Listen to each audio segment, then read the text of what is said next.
TGIF, it's Friday, 8:43 a.m. I'm so excited. We have an awesome show. Share this video out. Curt, why should somebody share positivity today? Because positivity is always better than negativity. It should be. Light shines better than darkness. That's true. Sometimes darkness doesn't even shine at all. Darkness is bad. Hey, speaking of darkness, my son really likes this TV movie called Descendants. Have you heard of it at all? It comes out on Disney Channel. So Descendants 3 comes out today, but I've been hearing about this since forever. Descendants 1 and 2, they're available to stream on our TV service or whatever. Right. But the whole premise of the show is the villain's kids. So you have the 101 Dalmatian villain, her son. You have all the bad guys, they're kids. And so it comes out tonight. You know, that's one of the things that I find really intriguing. I've said this before when I play video games.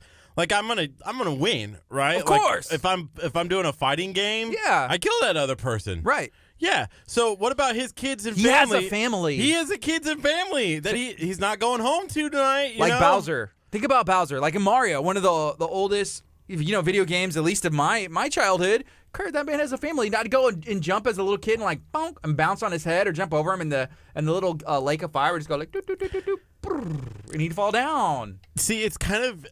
Have you ever seen Wreck-It Ralph? No, I haven't seen it yet. Or Wreck-It Ralph Breaks the Internet. I haven't seen that one either. That's kind of the mentality. They play in their video games and then they go home at night after the video games, so they're in their beds and stuff. That's funny. Yeah. Hey, I've been a bad guy all day. Now I gotta go home. He's just doing his job. Just doing my job. So helping kids. Maybe we're looking at this all wrong.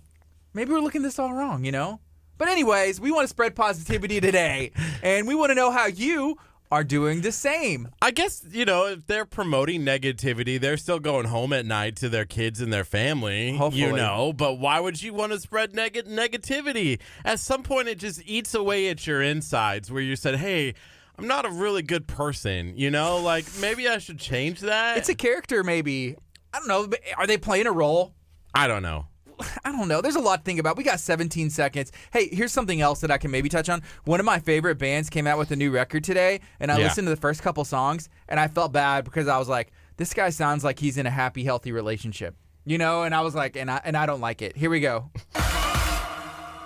Good morning. This is KHEA Radio 99.5 FM. This is Kickstart. I'm Gardy. And I'm Curt. It's 8:45 a.m. We're going to do our best to spread some positivity today. We're going to ask you to do the same. If you're watching on social media, smash the share button. We're going to be talking to Reggie with Stay Recruited today. We're also going to be talking to Billy and Lauren from the Iron Den in League City. It's going to be an awesome show. I'm very excited for everything that's going on this weekend and then going into the next week. Curt, I have a question for you. Okay, I have an answer. All right, we'll see. It's a really tough one. Have you seen Bay Area Houston food lovers discount card that they just launched? Yes. Isn't that nuts? Did you see all the rest? There's 30 restaurants on there. Yes. Isn't that crazy? Discounts. You know another way that you can save on some local restaurants?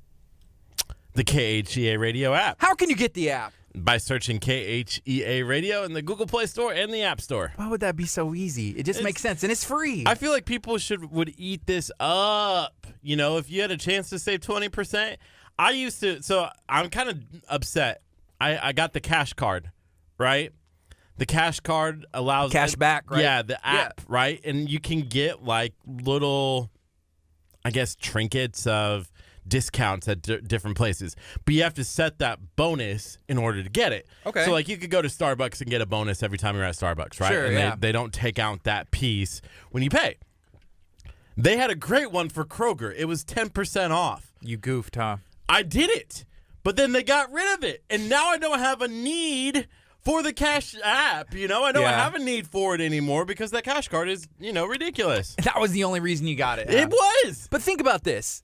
Is there any positive from having that card? It saved me one time at the grocery store. Hey, and there's that one time, and they can't take that back. No. We're going to swing it into the positive today. Positivity. Let's go. I love it. Hey, if you're watching on Facebook, what are you up to today? If you're listening on 99.5 FM, we want to hear from you. How are you spreading positivity? How are you going to be making a difference in the community? There's a lot of ways to get involved. Today, we're going to have Reggie coming in the 9 o'clock hour. He played in the NFL. He played some college football from Texas City, actually played for the Stings and he's doing some really cool things in the community. Yeah, he's stayed recruited, and I believe there is a back-to-school bash that they're doing for kids in the community. Anytime you're doing something positive, we want to be there. We want to focus on it, and so that's why we're having him coming in, because he's doing good in our community.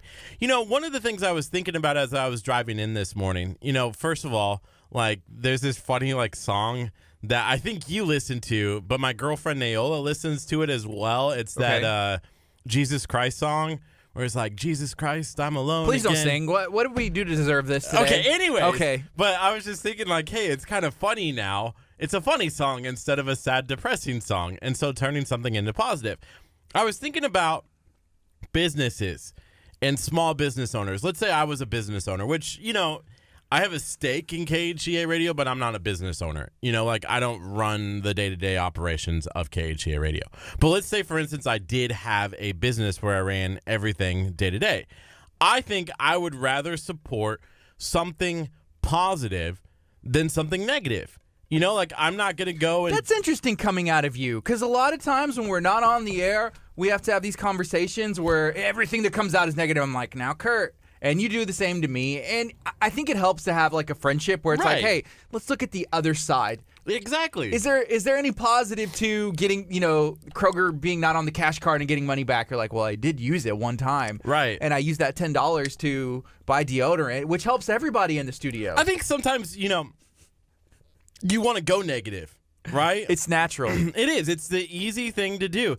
And I remember, and it's taken me a little bit, I remember my mom used to do that all the time on Facebook. I love my mom, but she's a Facebook ranter? Negative Nancy. Let's just put it that way, right? Is that her name? No, her name's Terry, but she usually goes negative a lot of times. Negative Terry doesn't have the same ring. No, it doesn't. But she, like, if something goes wrong, it's immediately up on Facebook. Of course. Immediately, like, oh my gosh. But do you get a response? Does she like get some feedback on there? Oh, she gets like, yeah, praying for you, like comments galore. So I get where it's coming from and why she does it. But I've had to take a step back to myself. You know, the other day, what was it, like 2 weeks ago, I was stranded in the middle of I-45 because my alternator went out, right? Of course. And I had to get a new alternator. I remember. And it was like $1,000, right? Yeah. At least it wasn't $2,000. Right. But somebody blessed me with money. And so here was an opportunity where it was like, man, it could have been $3,000 to fix my car, but I ended up only having to do $500. And it was like, hey, take a look at that. Like, yeah, you're out $500, which is a lot of money to some people. But everybody. It could have been like $3. It could have been a lot worse, but people stepped up. So take a step back and kind of focus on that instead. I agree. It's 8:51. This is KHEARadio.com, 99.5 FM. It's Kickstart. We're on every weekday, 8:30 to 11, spreading positivity right here from Lamarck, Texas. Lamarck, Texas is on the map, and we are here to stay. We're going to be spreading positivity every day. If you want to get involved, maybe you want to reach out to us. I actually got a text this morning from someone reaching out about an event, and I just need to reach back to them. But yeah, reach out to us. Send us an email, KHEA@KHEARadio.com. Send us a message on Facebook. Honestly, that's probably the best way. Message us on Facebook. Yeah, that's easy for us to kind of manage. It's kind of interesting how social media allows us that opportunity to connect with you in a different way. So if you're listening at 99.5 FM and you're not following or liking KHEA Radio on Facebook, you need to do so right away. You know, earlier before we went into the positivity piece and rant. Sorry. I was talking about Reggie and stay recruited and kids going back to school. And I want to touch on something with you, like personally. Whenever you were a kid and maybe it changed throughout, you know, the school years, were you excited to go back to school? Were you like looking forward, oh, I need school supplies? Did you ever have to worry like, do we have money for school clothes? I mean, what was the mentality and the feel in your house? You had two brothers as well, so there was three kids going back to school. 3 kids. For me, I loved going back to school because it meant that I would get a new outfit. I always had a day one outfit. Of course. Like, it was, yeah. But it was so funny because I never, like, it was always like, hey, what am I going to wear the first day of school? Second day it didn't matter. You know, I remember as a 5th grader, I wore shorts to school every single day. How? That was my goal. I wanted to go through the entire school year wearing shorts. So I was walking to school in the middle of like a 5-foot, snowstorm wearing shoes walking 5 miles up the hill. So, yeah, you grew up in Nebraska, so y'all really did. Y'all had some cold days. Cold days in the middle of winter. Okay, it's funny you mentioned that. In third grade, I didn't try and wear them every day, but I preferred shorts. And my son's the same way now. He's going to second grade. He prefers shorts, just more comfortable. But I remember wearing them on what in Texas we considered a cold day. It was probably like 60 degrees, and the teacher being like, "Are you sure you want to go outside for recess on the blacktop? You wore shorts. Why did you wear shorts?" And I was like, "I wanted to wear shorts. Yeah, of course I want to go out on the blacktop. I don't care. I'll be fine." But it's different in Nebraska. So you were looking back in that day one outfit. That's where the focus was on. Day one outfit, and then I always had the school supplies. I remember, did you guys have desks in school? Yeah. Like your own desk in elementary school? Did it open up, or did you have this space in between? So I had this opened up one. And I remember, there were a couple incidents that I remember. First of all, I was a messy kid. When it came to my desk, right? Oh, my goodness. I remember one day after school, my dad came in, and the teacher had said something like, "Hey, his desk is a mess, and he needs to fix it." Right? Yeah. So my dad came in and, like, cleaned out my desk for me, which was kind of cool. Yeah. He cleaned it out for... Yes. Okay, I was thinking, and this explains a lot about how and why you are the way you are, but I thought that story was going a totally different direction. If my dad... and he may be watching or listening, go back later. If my dad had to come to the school, there's no way he was cleaning it out for me. He may clean it out with me, or he's like, "You need to clean out the desk." That's where I'd get in trouble and disciplined, and I'd be very sad and wish I'd have done it the first time. The second thing that I remember as a fifth grader was we had a teacher assistant that was a senior in high school, and she had senior pictures. But it was a small reading class. Like, we were the advanced reading class in fifth grade, and there were 7 of us. And she was kind of the teacher assistant. Was your dad helping you read, like, No. advancing class for that, too? Like, doing the work for you? Here, son, turn it in so you'll be in the advanced class. I'll clean your desk for you. Wow. Anyways, she brought in senior pictures. And so they said, like, "Hey, we can't give this to everybody. We can only give this to you kids, you guys in this class." And I must not have been paying attention to that. So I went back over to my other classroom, and I set it on my desk. Wow. And one of the other kids was like, "Kurt, what is that?" And it created like this big ordeal where I had to like take a picture of this girl and like print it out and give it to everybody in the class. And then I had to, it was ridiculous. I had to pay for all of the picture development. What? And then they're like, "Yeah, and then you're going to have to do 2 weeks of reset. Like, you're going to miss 2 weeks." It was ridiculous. Like, it was like an extreme punishment for putting a picture on your desk. And I was like, they really hated me at that time. Wow, 2 weeks of recess? That's some hard time. I know. You take away my recess. Just throw me in the dungeon. I feel like that lock was me up there I with was a key. always recess was being taken away. Like, it's like, "Hey, that's your timeout time."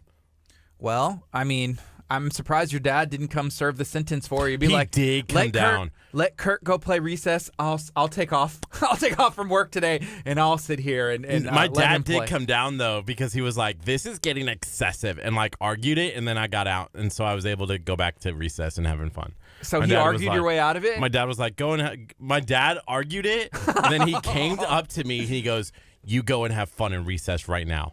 And so I was like, "Yes, sir." So I went outside. "Yes, sir, I will. I'll go play recess, sir." Dang, dude. Yes, it was awesome. I loved my dad. I love my dad too. And there's just different ways. I don't know. And how old are you? You're about to be 31 this year. Golly, stop bringing that up. And I'm 33. Okay. And I feel like there's not that much age difference between us. But I will be the first to say. No, there's not. I used to. When I was 20-something and you were 30-something, like, I was like, "Man, that's a huge difference." Yeah, you were 28 and I was 30. And I was like, "Dang, you're not my age. You're so old." We didn't even know each other then. Yeah. We didn't even know each Barely. other. Yeah. But what was I even saying? Come on, Kurt.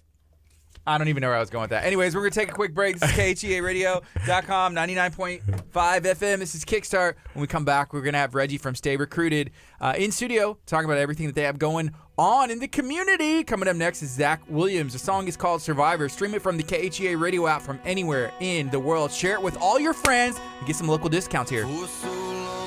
Did you see Paul's comment? Yeah, I did. It's getting a little intimidating. I love this thing. I want two. I want one on each shoulder. I want a black one on this side, and then maybe like a white one or a solid gold with the black lettering on this side. And I'm just feeling good, you know? It does look like I feel like people would tune in and be like, "Man, what is that? Like, come on." It's just different. It is a little different. I don't tune into any radio shows where you see somebody holding a bat. Well, you don't tune into most radio shows where you see anything. True. So that helps. True. They could all have baseball bats. Maybe that's the secret to success. No one would ever know because you're just listening in the car, and over there they're taking like their practice cuts. Okay, so we got like 2 minutes before we need to bring Reggie in. Let's talk about that. Why don't more radio stations do video? Why don't more? I know. Okay. Because they do audio. And they've done it that way since radio was a thing. Like, radio's been around for a long time. There's some very old, successful radio programs, and it's all come down to technology. Up until recently, streaming like we are today has not been affordable. But guess what? Now it is. And me and you, we don't know any better because we don't have a background in radio. True. So we jumped into it both feet. And a lot of places, I feel like everybody should be doing it. But most people aren't used to talking for 3 hours straight, unless you're like a talk radio program. But as we've seen from other radio stations, you go in there and they do these ramps between songs and like, hey, good morning, this is going on. They talk, then they play 3 songs, and then so it's different. Trying to keep that interaction going, and you just got to build it up. But I remember as a little kid listening every Saturday for 4 hours. 4 hours was my morning on Saturday, and I had to do this. It was listening to the Rigdies and the weekly top 40. Did you ever listen to that at all? Nah. It was the top 40 songs of the week, like the top popular songs. And it was literally they played all 40 songs. Yeah, that's cool. It was awesome, but that was 4 hours. I would sit there and listen, and they'd be like, you would listen to the whole thing? Number 40. Yeah. And they would go all the way up at either like 10 or 11 o'clock was when they would do like the top 10 or something like that. Okay, so Leon said, hey, LOL, not everyone has time to watch. That's where audio comes in, and that's true. So, like, if you're working, there's a lot of people that have told us, hey, I've walked into a business, they got KHEA radio on. You can listen. I know Chef Mary Bass has said, man, I'm so glad that I can stream you guys, because if she's working, doing something, she can kind of stay connected or just have Facebook playing in the background. But that's the beauty of our app now, because it's just you can actually even be doing other things on your phone, like checking your email, and the player will just be playing our audio in the back. It's pretty cool. Yeah. Yeah, I love it. So video is awesome. We love it whenever you share it out, and but not everybody has time or the ability to watch it live. But Facebook kind of holds it, and then you can go back and watch it later. And then we load them on YouTube because a lot of people watch on there as well. If you haven't subscribed to our YouTube channel, you're probably in the majority because we have like 55 subscribers. We have 80. We have 80? 80 subscribers. Well, we need like 20 more so we can We get 100. picked up like 30 the day that Facebook died. Oh, the day that Facebook died. The day the Facebook died. Hey, good morning, What's Reggie. up, Reggie? Good morning. Good morning, fellas. Everything been going good? Everything's great. I can't complain. That's what's up. Hey, it's good to have you back. Appreciate it. Appreciate you guys having me back. Got a nice little event coming up, so I wanted to Share get about on it. and let everybody know about it. Awesome. Hey, just a quick, because we didn't get to chat a little bit. Just remember, we're talking about the event, and because of our FCC regulations and stuff, we can't ask for donations, but we can go from like event standpoint. Okay, That's cool. Sweet. Cool. Hey, Crystal Narvez. Good morning, Crystal. She said, nice bat. Thank you. A lot of people have wondered what's going on with this, and I have seen someone do this before. Are you familiar with Jalen Rose, the basketball player? He used to play for Michigan. Yes. He does a lot of radio stuff. They went on like that Final Four run. They did. Yes. They did. But, yeah, I've seen him with the Louisville Slugger that he used to have on his shoulder, too. So I have seen that before. But we got a KHEA radio Louisville Slugger whenever we just had him printed on there because it was just really fun.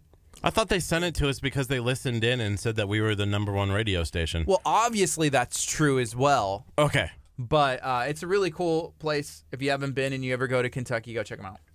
I actually have a kid from Texas City that plays for Louisville. Oh, really? Jordan Davis. Shout out to Jordan Davis. Like the baseball team, Louisville, or football team? Football team. University of Louisville. The Cardinals. Yeah. They were good. They always have a great basketball team as well.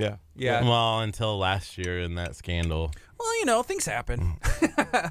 Rick Pitino was in Kentucky when I was there, and there has always been scandal behind Rick Pitino. Following him, huh? Yeah. Well, when you're good, they always say. Or you got when the money. yeah. Speaking of that, there was some stuff coming out about Kawhi Leonard. So, like, his uncle, I guess, is like his manager, and I follow.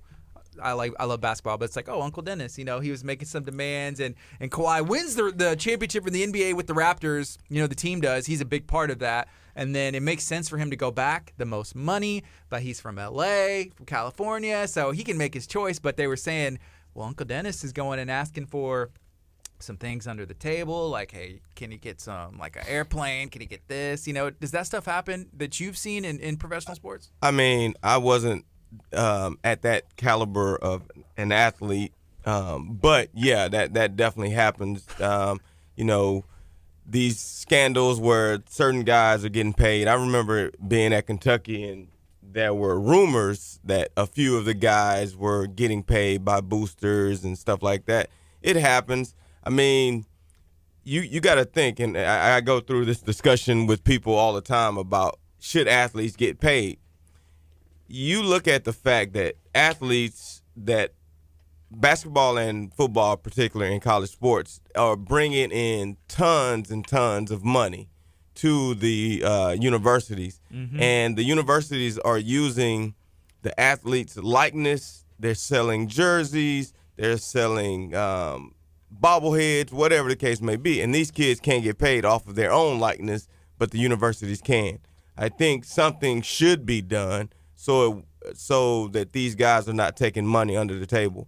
I mean, I remember not having food. You eat at 6 o'clock in the afternoon, and then, later on you don't have a lot of food to eat. So, and this is a D1 organization, and we're all on scholarship. So, yeah. There was an argument, and I used to be on that same scope, right? Like, athletes should get paid, right? Like, I'm supporting athletes getting paid. But then somebody brought up to me, they said, okay, how do you pay everybody? And then it was like, okay, so as a speech competitor in college, I was on the speech team. Our speech team was funded by the athletic department. So does that mean that the people who are competing in speech should also get paid because they're funded by the athletic department?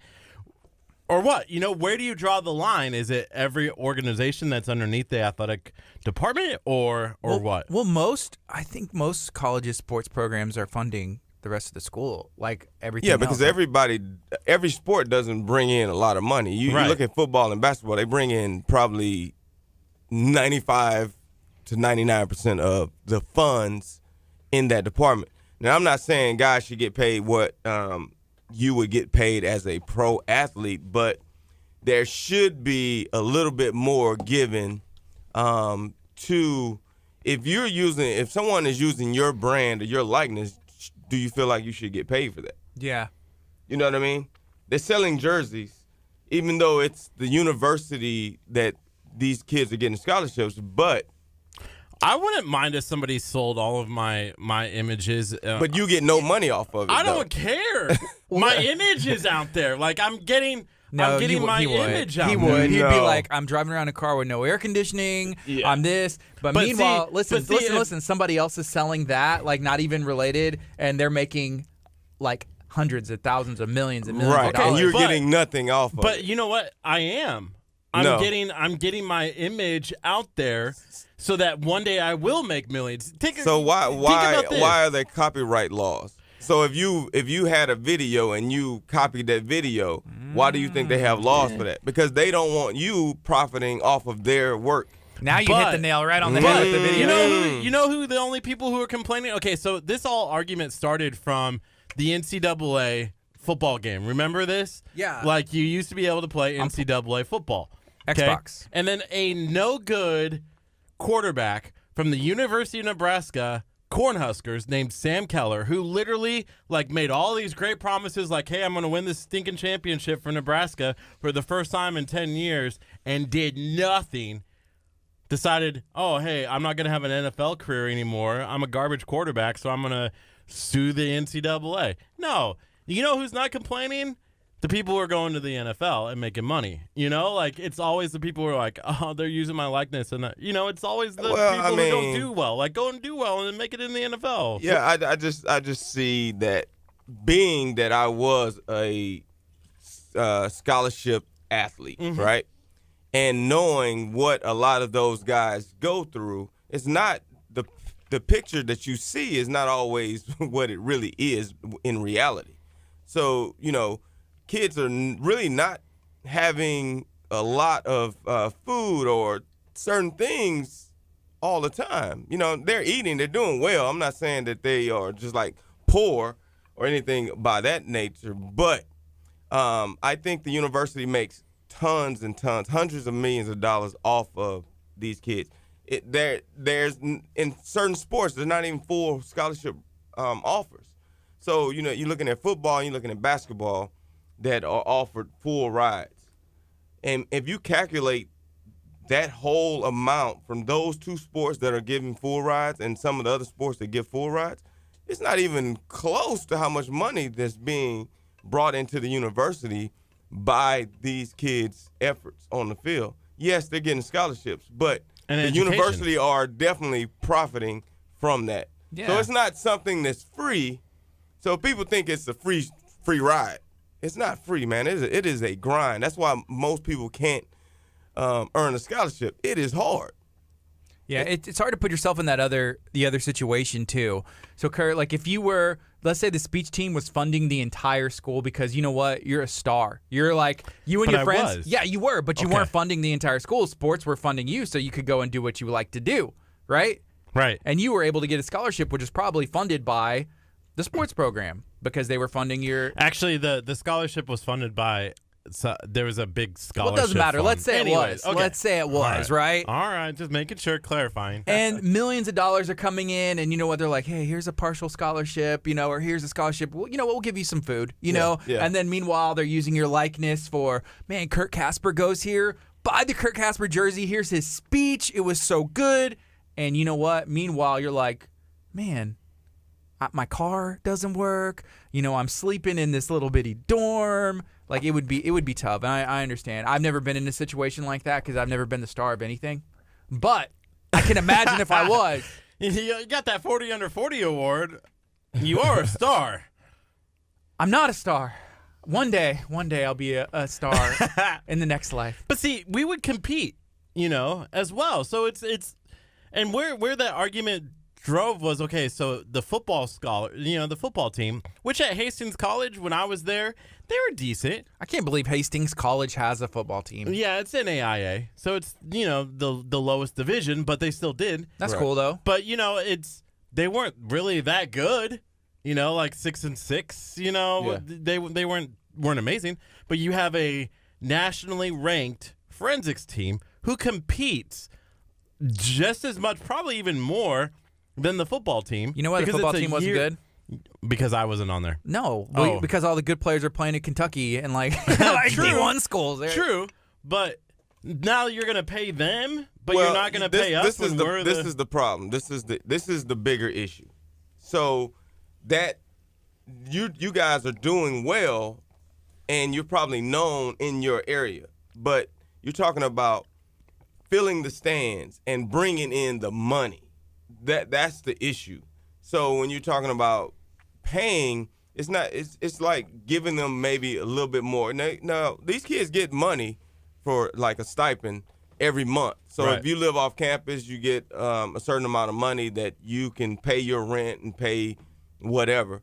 But maybe it should be just a little bit more so they can be able to do more. And I also think this is one of the things that we do within Stay Recruited is like teaching them about financial literacy and taking those monies that come to them that's free through the university and try to start learning how to invest in that money. So you're not just taking the money and spending it and buying Jordans and buying clothes and doing things of that nature, but actually having a plan with the money that the university is giving you and learn how to start setting yourself up for after your career is over. Because everybody's not going to make it to any league. You know, some of those guys are not going to make it. So we want to prepare Does the them. college do any of that, I guess, maybe already or no? It probably depends. I don't personally remember. I think times have changed, and they may be doing some of that stuff now. But, you know, it's the reality is that needs to be addressed a lot earlier. If you're 22, 23 years old, man, you kind of set in your ways and you think you know everything. So if you start at an earlier age and try to create this culture with these student athletes, I think that it'd be more successful. Hey, this is a comment from our friend and coworker, Crystal Narvez. She said, were the forensics team competitions fun to watch? It's not entertaining. You ain't getting paid. No, you probably have to pay to compete. No, Kurt. it was so entertaining. Oh, yeah. So entertaining because it's eye-opening. Would more people come and watch that than the football games? You know who was a speech competitor in college? You. Oprah Winfrey. She was a competitor. But she's the best. So that's like the best case scenario. You know what? The worst. I placed See, higher at the Oprah should fund scholarships for the forensics team. You know what? Yeah. I got a higher ranking Than at the Oprah. national tournament than Oprah. So who's the best? You know what's Kurt's crazy? the best. No. You know, if that's true, and I'm not doubting that it is, if you say it is, you know, I'm shocked that that's the first time I've ever heard that. Because usually whenever he has any claim, like, oh, I did this, it's like I hear it every He's day. not beating his chest. is he? Yeah. I was in the Oprah, where you at? 147th Interstate National Championship and got runner-up. Let's go. We're very proud of you. You did it, 10 years ago. I'm so. Hey, at the end of it, once we hang up our cleats, or what would you guys hang up? I guess It's time to hang up the mic. Our inter books. Okay. so we have to have those memories. That's all what's left is just memories of what you used to do. Yes. Yeah. So we got 20 seconds, and then we're going to reintroduce on the FM as well. We're having some fun. Feel free to share this out. If you have any questions, you have any thoughts on college athletes, we're going to be talking about a cool event that's going on here in about 5 seconds. Here we go. Your love is lifting me. Good morning. This is KHEA Radio 99.5 FM. This is Kickstart. I'm Gardy. And I'm Curt. And I've told Curt, I don't know how many times, and I'm just going to have to start turning his mic off to quit singing at the end of songs. But the it's song breaking is- my heart. It's so good. It is, but you have It's to learn some hard. self-control. Just work with me on this, okay? I feel like there are people in the car who are jamming like They are. And they're like, oh, man, not this guy again. But we are excited. We have Reggie from Stay Recruited here in studio. We've been chatting on our social media stream on Facebook Live about everything going on with sports here in the community, with college athletes. Reggie, how you doing today? Doing good. You were in, it seems like, I want to say not too long ago, but time flies. And I feel like it was probably like a month ago, maybe longer. But what have you been up to? Same old thing, man. Just working. I work with athletes, training them to get faster, jump higher, all of those things. But I've been doing a lot of school visits, talking to kids, trying to keep them motivated. Doing a lot of different events with other partners that that are hosting events. So trying to stay busy. Two-a-days have started, right? I don't even pay attention to football until football actually starts. Last night was the Preseason. first preseason The game. NFL, yeah. NFL. Yeah. But two-a-days, I think, started, last week for a lot of the local high school football teams. I hated two-a-days. Did you have to ever do two-a-days? Yeah, in high school, yeah, we definitely did. I hated two-a-days. Is that necessary? Can't you just get it done in one practice? Hey, they're trying to keep you contained so you're not That out makes sense. running the streets and getting in trouble. So I never really thought about that part. I was just like, yep, I'm out of shape. All right, come on, let's go. Two-a-days. Two-a-days made it awful. It was like, let me throw up after every practice in the morning, and then let me come back and do it again that night. I hated see, it. if you're throwing up, that means you're not in shape. I was Exactly. not in shape. Not Look at in- this body. Not in season, out of season, two-a-day. It ain't going to help. You needed 3 days. I was a Mason's assistant, and I told the coach, I was like, Coach, I don't need to work out. Like, I'm moving these big old blocks. And he goes, oh, no, you need to be working out. And I was like, nah, Coach, I'm good. I came back.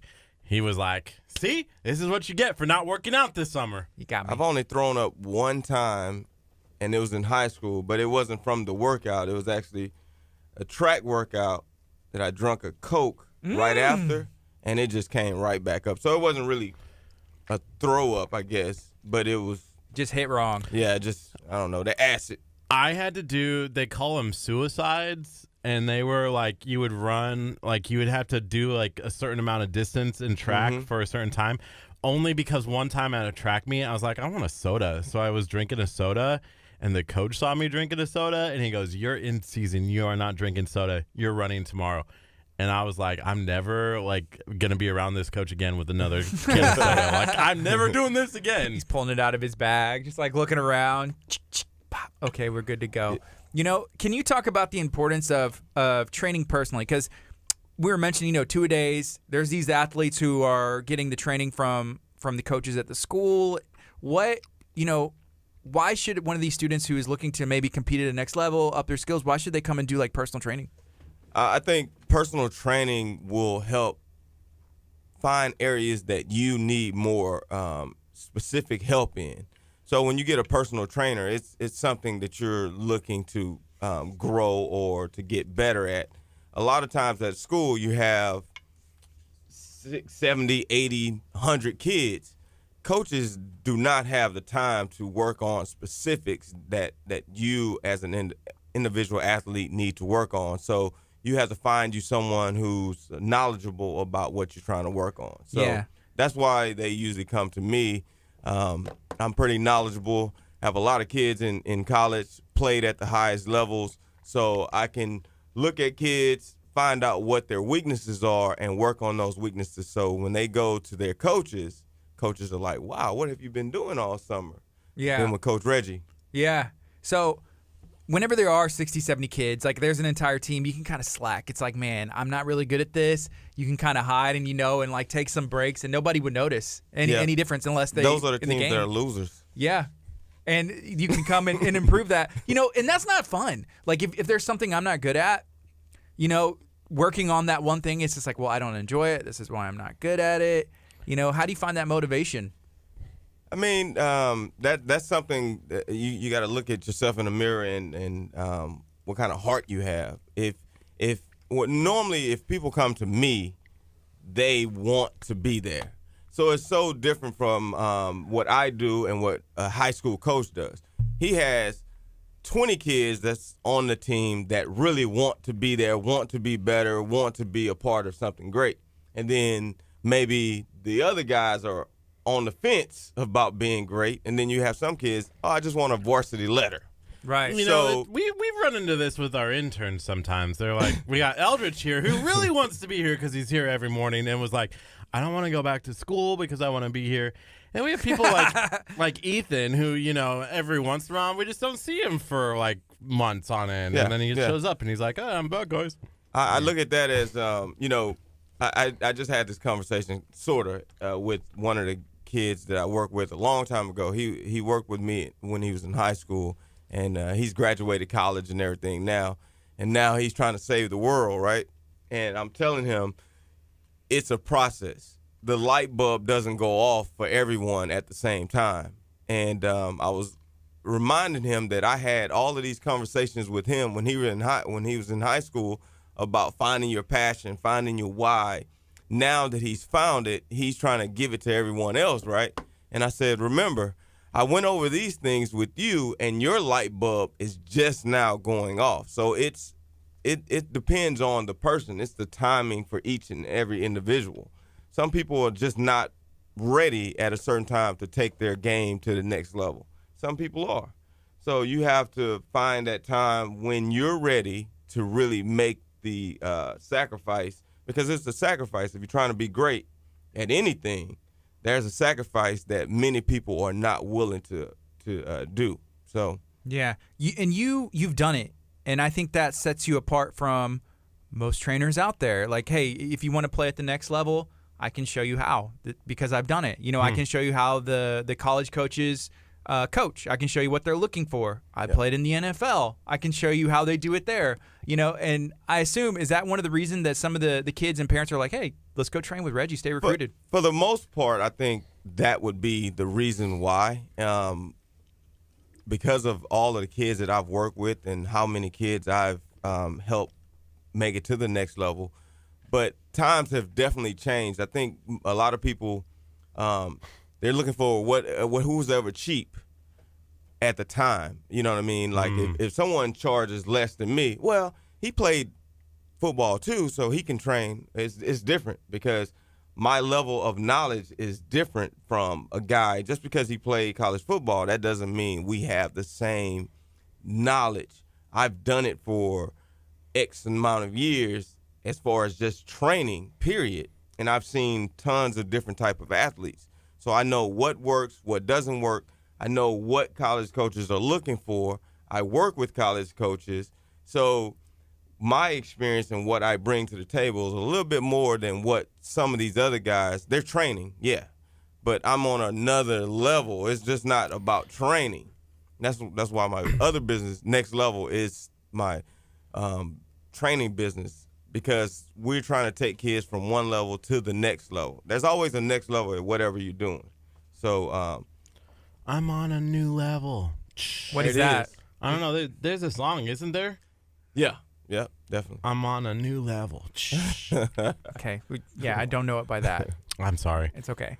Right now it's 9:24. We're talking to Reggie from Stay Recruited, and we're learning about everything that he has going on. One of the things that is very important, you don't just focus on the training. Like with these kids that you work with, you mentioned touching on financial literacy. If you are a scholarship athlete, if you're playing in college, like, hey, what do you do with that money? Are you using it correctly? If you're going even to the next level at the NFL, which, I mean, it's hard to play D1 or any kind of college sport, and then to go to that next level, you probably even need more information, right? Definitely. I mean, sports in general, it's majority of it is mental, and what we talked about earlier about trying to separate yourself. So from past my own personal experience, going from college to the NFL, actually making money, right? From college, you don't really make any money, and then you go to making money. I had no clue of what to do with money. You just think, wow, I can spend it, right? And understanding about networking, and this is another thing that we really harp on with student athletes, is networking, because just don't go to college just to go to college, right? You're going there for your education first and foremost, and the sport is secondary, should be. But learn how to network with people that are there, that once your career is over, you can set yourself up for your life, your career after the fact, just by learning how to network and mingle with people who have things that you aspire to have in your life. And that could be like the coaching staff. They see like, hey, this guy gets it, and maybe if you have the desire to go into coaching or even broadcasting. Yeah. And that's a lot of fun. There's more opportunities. I've seen players who are not, they're great players. If you make it to the NBA, the NFL, you're the best of the best. Sometimes you just need an opportunity to get in. But I've seen players who are fringe, 12th man, on the basketball bench, but then they become great commentators, jobs with ESPN on the highest level, being able to talk about the sport because they know it, they're great at it. Maybe they didn't get their shot, or there's, somebody in front of them, but either way, there's a lot of careers that you can take all by networking. Yeah, Tony Romo was a terrible quarterback, and he's an aweson commentator. I like Tony Romo. I like the Cowboys. I actually have and he is a great commentator. I actually have a kid, Kevin Melgar. So he went to HBU to play football. And the coaches, after like the first year, I believe, they told him that, more than likely you will never probably get a chance to get on the field, but we like you. We think you have some other qualities. Would you be interested in, being an intern coach? So he calls me, and I'm like, that is perfect for you, because I always told him. So I have backstory. I have a lot of my kids, when I have camps, I have my high school kids work with the youth so they get coaching experience in a sense. So Kelvin was always one of my best coaches. I mean, he really took a lot of pride in it. And I told him, I said, one day you're going to be a really, really good coach, right? This was before he went to college. So he goes there, he gets this opportunity, and he gets his education, gets his degree, but he's coached for like 3 years as an intern at HBU. So now he just got a job in Minnesota at a school coaching. So I really see something big happening in him. And that's the great thing about it. If you're an athlete, you may not make it to the professional ranks, but there are so many other avenues that are around sports that you can get involved with.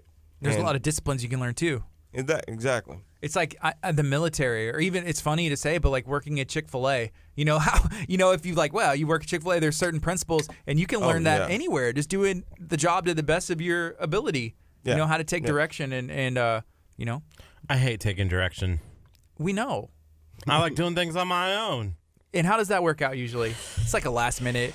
They make it done, but there's going to be some complaint. What?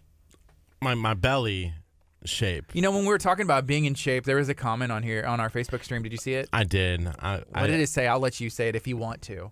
Talking about being in shape, talking about Curt Casper. It wasn't about me. It was just in general statement. It said round is a shape. I saw you've been working out at Iron Den, right? Yeah, we got Billy coming in. I've been trying to get him in. He don't want to come in. Hey, man. Hey, health is wealth.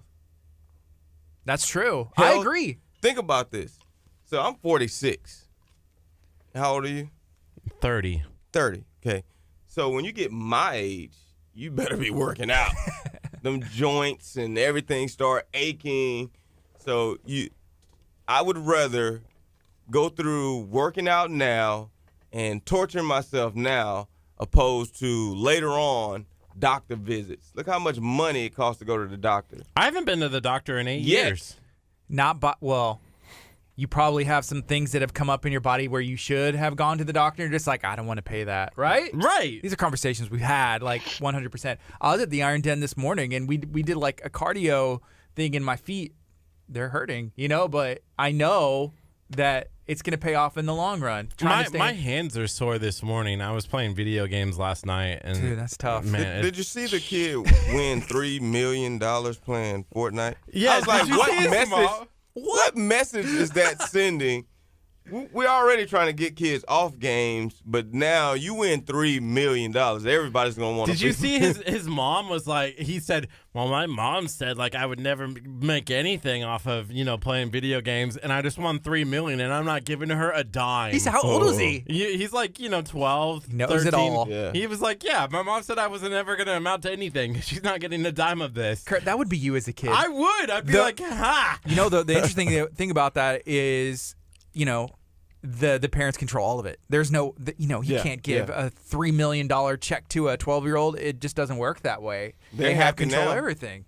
They're happy now. Yeah, keep playing those video games. Keep playing video games. My son's not listening, but he's 6 years old, and my wife texted me 2 days ago and was like, I think Kellen's addicted to the iPad. I feel bad. But I remember being a kid and having a Nintendo. That's what I was trying to tell her. It's like, well, it's not just him. It's an epidemic. But as long as you kind of, he does martial arts. So, yesterday, martial arts, we put him in some, he doesn't need it. He does great in school. But, like, tutoring just to stay active in the summer, right. to work on his math, martial arts, go play outside. Yeah, you can play on the iPad, video games, watch TV too. But I think it's balance. Well, I think that's a big problem with just society in general. You see kids now, the only way you can keep them quiet is to put a tablet in their hands. Yeah. So that's, you can imagine in 5 to 10 years how bad this is going to really, really get. That's how we keep our intern from being quiet. We gave him a tablet over here. Yeah. Hey, what do you think about kids at a young age maybe being exposed to too much sports? Like, is there a possibility for them to get burnt out? You've got AAU leagues. There's seasons all the time, like 10, 11, even 8, 5. They're young. The problem is not the kids playing too many sports. It's the parents. The parents want their kid at 9 years old to get the scholarship. It's not coming. You're not getting a scholarship at 8, 9, 10 years old. let the kids have fun, let them develop, let them play all the sports that they want, and eventually they're gonna realize, okay, I'm better suited for this sport. I was good in basketball. I love basketball, but I'm not a basketball player. I played football, because my opportunities were better playing football. You think the media is to blame? Because they're like, well, this is the best 9-year-old in the country. He's top 20. When they started ranking kids, rating them, and then especially at 8, 9 years old, the best 9-year-old, seriously. And just parents wanting so much for their kid through sports, so you create this culture where, the only way you're going to make it is if you play this sport. Well, we have to have those conversations. Sports is a vehicle for you to be successful, to make it.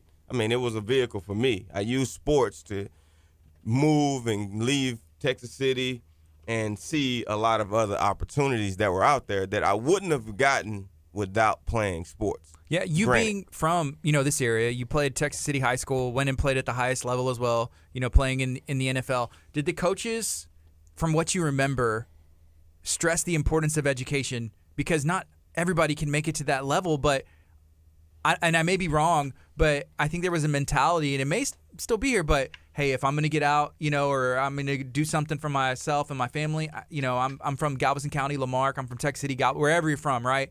Like, I got to make it to the NFL. Do they stress that education? No. I don't personally remember a lot of those conversations. That's why I made it a point in my life to have those conversations, because I don't remember those. I don't even remember the encouragement about college, to be honest with you. If when I was in high school, if it wasn't for Coach Rusty Dowling coming in, changing the culture.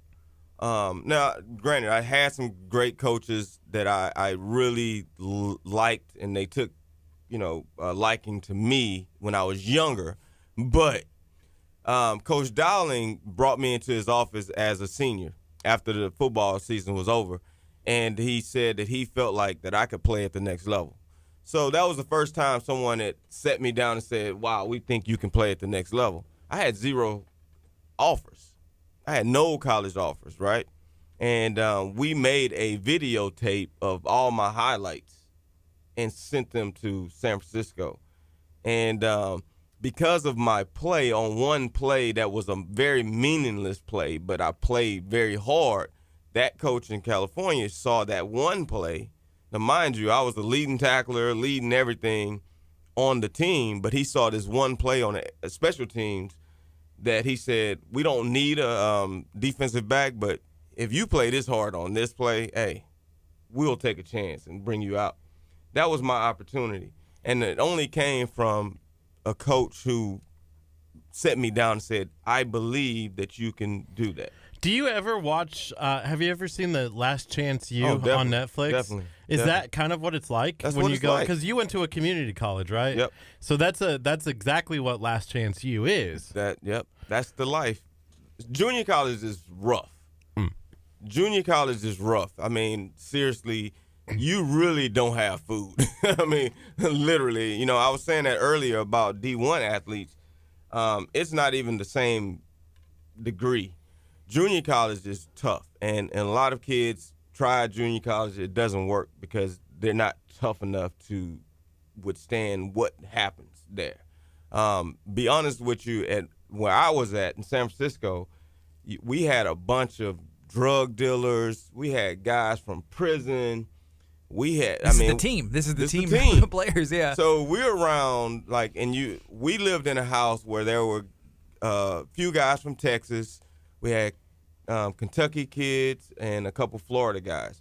So we kind of were segregated, but being thrust into this world with some of our teammates. These guys were like gang bangers, where certain areas in the neighborhoods, some of the teammates, they wouldn't even talk to each other because they were like, yeah, you're from this side of town, I'm from this side. Yeah. We don't mesh. So it was definitely a culture shock, and it was definitely different. But Last Chance U, it just goes and shows the average person like what these kids really go through.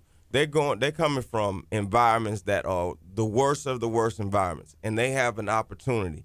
And they're not really understanding what these opportunities are for them because no one has ever tried to help them see anything other than if you don't make it to the NFL, you're not going to be successful. You're not going to have money. Yeah, here's a comment. This is from Mandolin. Good morning to you. She said, I find it interesting that sports is so focused on kids. I lived in Washington State, and academics and being civilly engaged was the focus. And you hear about, hey, some of the best football players coming from Florida, and you name like, hey, there are some Texas kids. Is that something that you have noticed? Like, I mean, obviously you played in California and you played in Kentucky, but a majority of the guys are coming from the same area. Do you think that is that kind of hold true? Have you seen anything across the state kind of what, according to your comment? If you're in Texas, football is king. If you're in Florida, football is king. So different regions, there's different things. You're looking at a colder climate. Football may not be the thing because it's a colder climate. You're not outside playing football, right? Doing like hockey or something like that. It's hockey or something like that. And I think culturally it's different. You know, when you come from the bottom, like poverty, and the only thing that you feel like you have, because the only thing that people have told you that you have is athletic talent. They didn't say you were the smartest. They said you had athletic talent. That's just like me telling you you can be great every day in your life. You're going to start believing me at some point. So if I tell you the only thing you have is athletic talent, right, what are you going to believe? Because everything that you ever hear is about athletic talent. It's not about, oh, I'm smart. I'm telling you, the only way you're going to make it is because you're athletic. Yeah. You know, I had an argument. So it wasn't an argument. It was quit arguing with people, Curt. It wasn't an argument, but it was we were in class. I was a teacher in Vermont, and so I didn't have a teaching degree, but when you go, you can like get your teaching degree while you're teaching. Certificate, yeah. Yeah, so you get your certificate. And so we had a bunch of teachers, and it was a technical training because I was a technical teacher, and so we had, you know, construction teachers and stuff like that. And the construction worker was like, I never went to college. Why am I going to tell my kids to go to college? You know, and he was like, yeah, you know, I went and made money, and I make money, blah, blah, blah. And the teacher said something to it because she was like getting her doctorate, so she like understood the importance of education. Mm-hmm. She was like, well, why wouldn't you, where did you start? And he was like, well, I was on the ground, like doing construction work. And she goes, did you ever become manager at a construction site? And the teacher was like, no. She goes, who was? Oh, the other guy. Well, how did he get there? He went to college for it. Yeah. And so it depends on what your goals are. So yeah. She was like, so why not give these kids an opportunity to be the manager versus the person who's always going to be on their hands and feet? And he was like, oh, But that you makes need- sense. But some people are comfortable. Exactly. Some people are comfortable. I just want to make a certain amount of money. I want to have a nice house. I want a big truck. That's their comfort level. Right. But some people want more. If you're content, you just like whatever, you know, that you're content with that. But for some of us, we're never content. We're never satisfied. We're always striving for more and more and more. So we're going to get more education. We're going to go to more seminars. We're going to go to clinics. We're going to hear people talk. So those people are always aspiring to do more. And then you have some people just are comfortable with how they, I mean, you got guys here, they're comfortable with being at the plant, right? And that's success to them. That's success. Right. And you measure that differently, but you need those positions. Like, if everybody was like, well, I'm going to college and I'm going to be a manager, then who is going to work and build the house? Who's going to pick up the stuff and work all the machinery? I think the argument was that you also need to give kids an opportunity for that. Like you Let should them be decide it themselves. Exactly. And I think, you know, that's one of the things I see Marilyn here asked about what was the culture like in Nebraska. There's not a whole lot of people in Nebraska who are going into the NFL. Let's just be like honest. Farm, like It's farm boys, but the mentality shifted for a lot of those Nebraska kids because the biggest part about the University of Nebraska Lincoln is their walk-on program. So it wasn't scholarships. It was like, hey, you're gonna come and you're gonna like be on the team and you're gonna build yourself up. And that's what Tom Osborne really focused on for the years that he was coach was, hey, we're going to have a successful walk-on program because I can offer a 5-star recruit a scholarship and it may or may not work out. Because they don't want to go to Nebraska. Right. It's still Nebraska. It's still Nebraska, but Yeah. you're going to have a walk-on program where you're going to see a guy's heart Right, and right, character because they're going to work every single day. They have to. And so Yep. that mentality shifted when they got away from the walk-on program, but Scott Frost has brought back the walk-on program. So I think that mentality is going to go back and shift again, where people in Nebraska are going to be like, hey, I'm going to work hard. I may not have the athletic build of a 5-star athlete, but if I show my heart and my character, I'm going to be successful in the Right. in the college football. Just outwork Yeah. people. Yeah, and like you said earlier, you're gonna have, and I'm not knocking anyone for working at a Burger King or a McDonald's, Right. But if you don't have those levels, then we don't have, like you said, people who's gonna build a house, who's gonna. So it's an individual choice. If you want to go to college, I mean, now really in society, kids don't have to go to college to be successful. I really, honestly, I preach college, I preach education because I look at going to college, you learn and you find yourself, right? More than anything. I can't really remember a whole lot that I learned from, let's say, college. Classes and stuff. But the experience of college is what introduced me to new people. It gave me opportunities that I wouldn't have gotten any other way. So that side of going to college for me was great. It lets you network too. And it offered the opportunity to network with people. So Yeah. And you had also mentioned, I guess the coach is like, hey, we sent the tape to California. And I don't know if he had a relationship with him, and that's a networking thing that maybe he had, hey, I'm going to send this tape. And it's like, oh, my buddy, Right. Coach And is sending me a tape, so I'm going to check exactly this what out happened. and Yeah. find something. Yeah, that's So exactly it's- what happened. Yeah, teaching people at a young age, be respectful, learn to network. Whenever someone's talking, genuinely listen. Yeah. Feel free to ask questions. It's shocking. Sometimes I talk to people and I'll ask a question, back, or, we get into the way like, hey, how are you doing? Good. Or like, it's a good morning, isn't it? And you just say good because you just get into that routine yeah. Oh, of, good. yeah. Right. Hey, Yeah. Reggie, we're getting a long ways away into this interview. I mean, it's 45 minutes into this interview, and we haven't mentioned your event yet. Oh, okay. Yeah, I mean, this has been good conversation. It's been great, but I don't want you to come in here and feel like you didn't get a chance to at least bring up the It event. didn't even feel like 45 minutes. Wow. I know. We've been on this topic for a very long time. It's been great. I love it. But we just want to give you an opportunity. Yeah, so the past 3 years, I've worked with several organizations, nonprofit-wise, before I started my own. And, they were taking kids to Target and giving them a $100 gift card and letting them shop for school. So I was like, man, I want to do that in my area.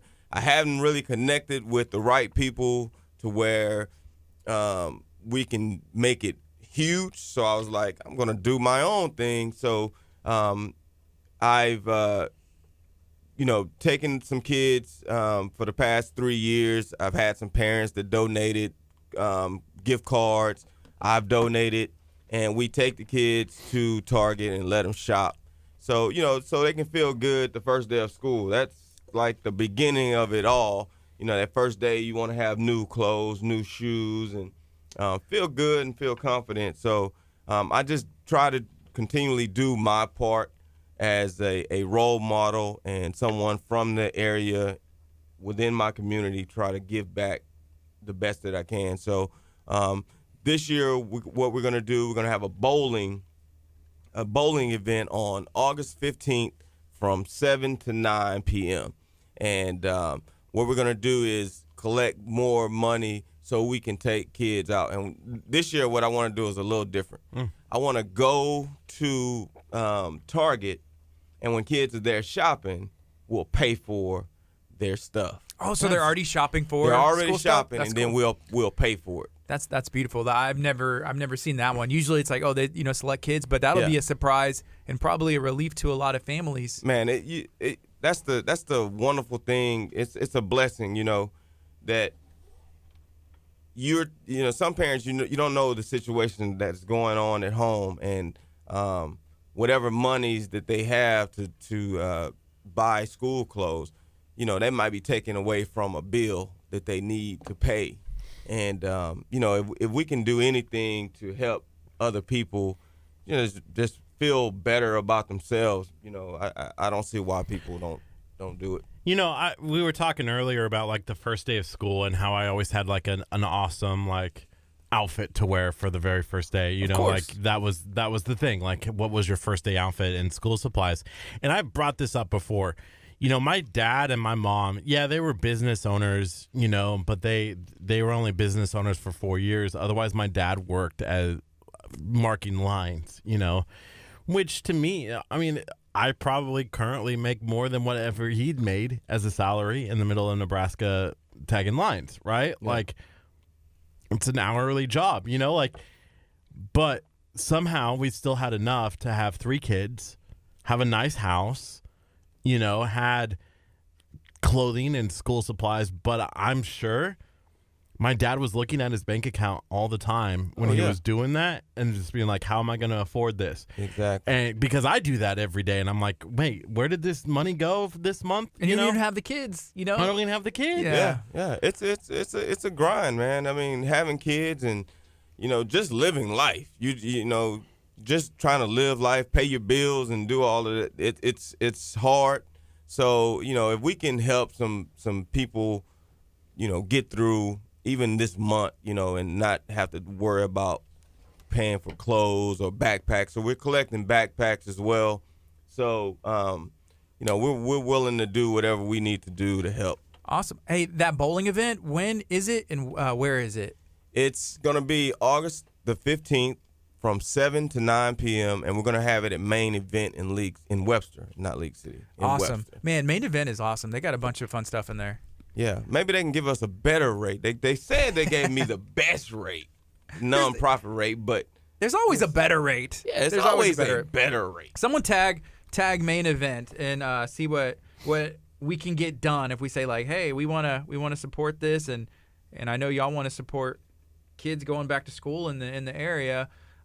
Whenever I was growing up in this area, my buddy worked at Putt Putt Funhouse, and then I remember when they built Main Event, and he was just, we were in high school. I shared this, I think, even yesterday. He was like the manager of like the restaurant part of Putt Putt Funhouse as like a sophomore. You know what I mean? Like first job. Gardy was getting all the discounts.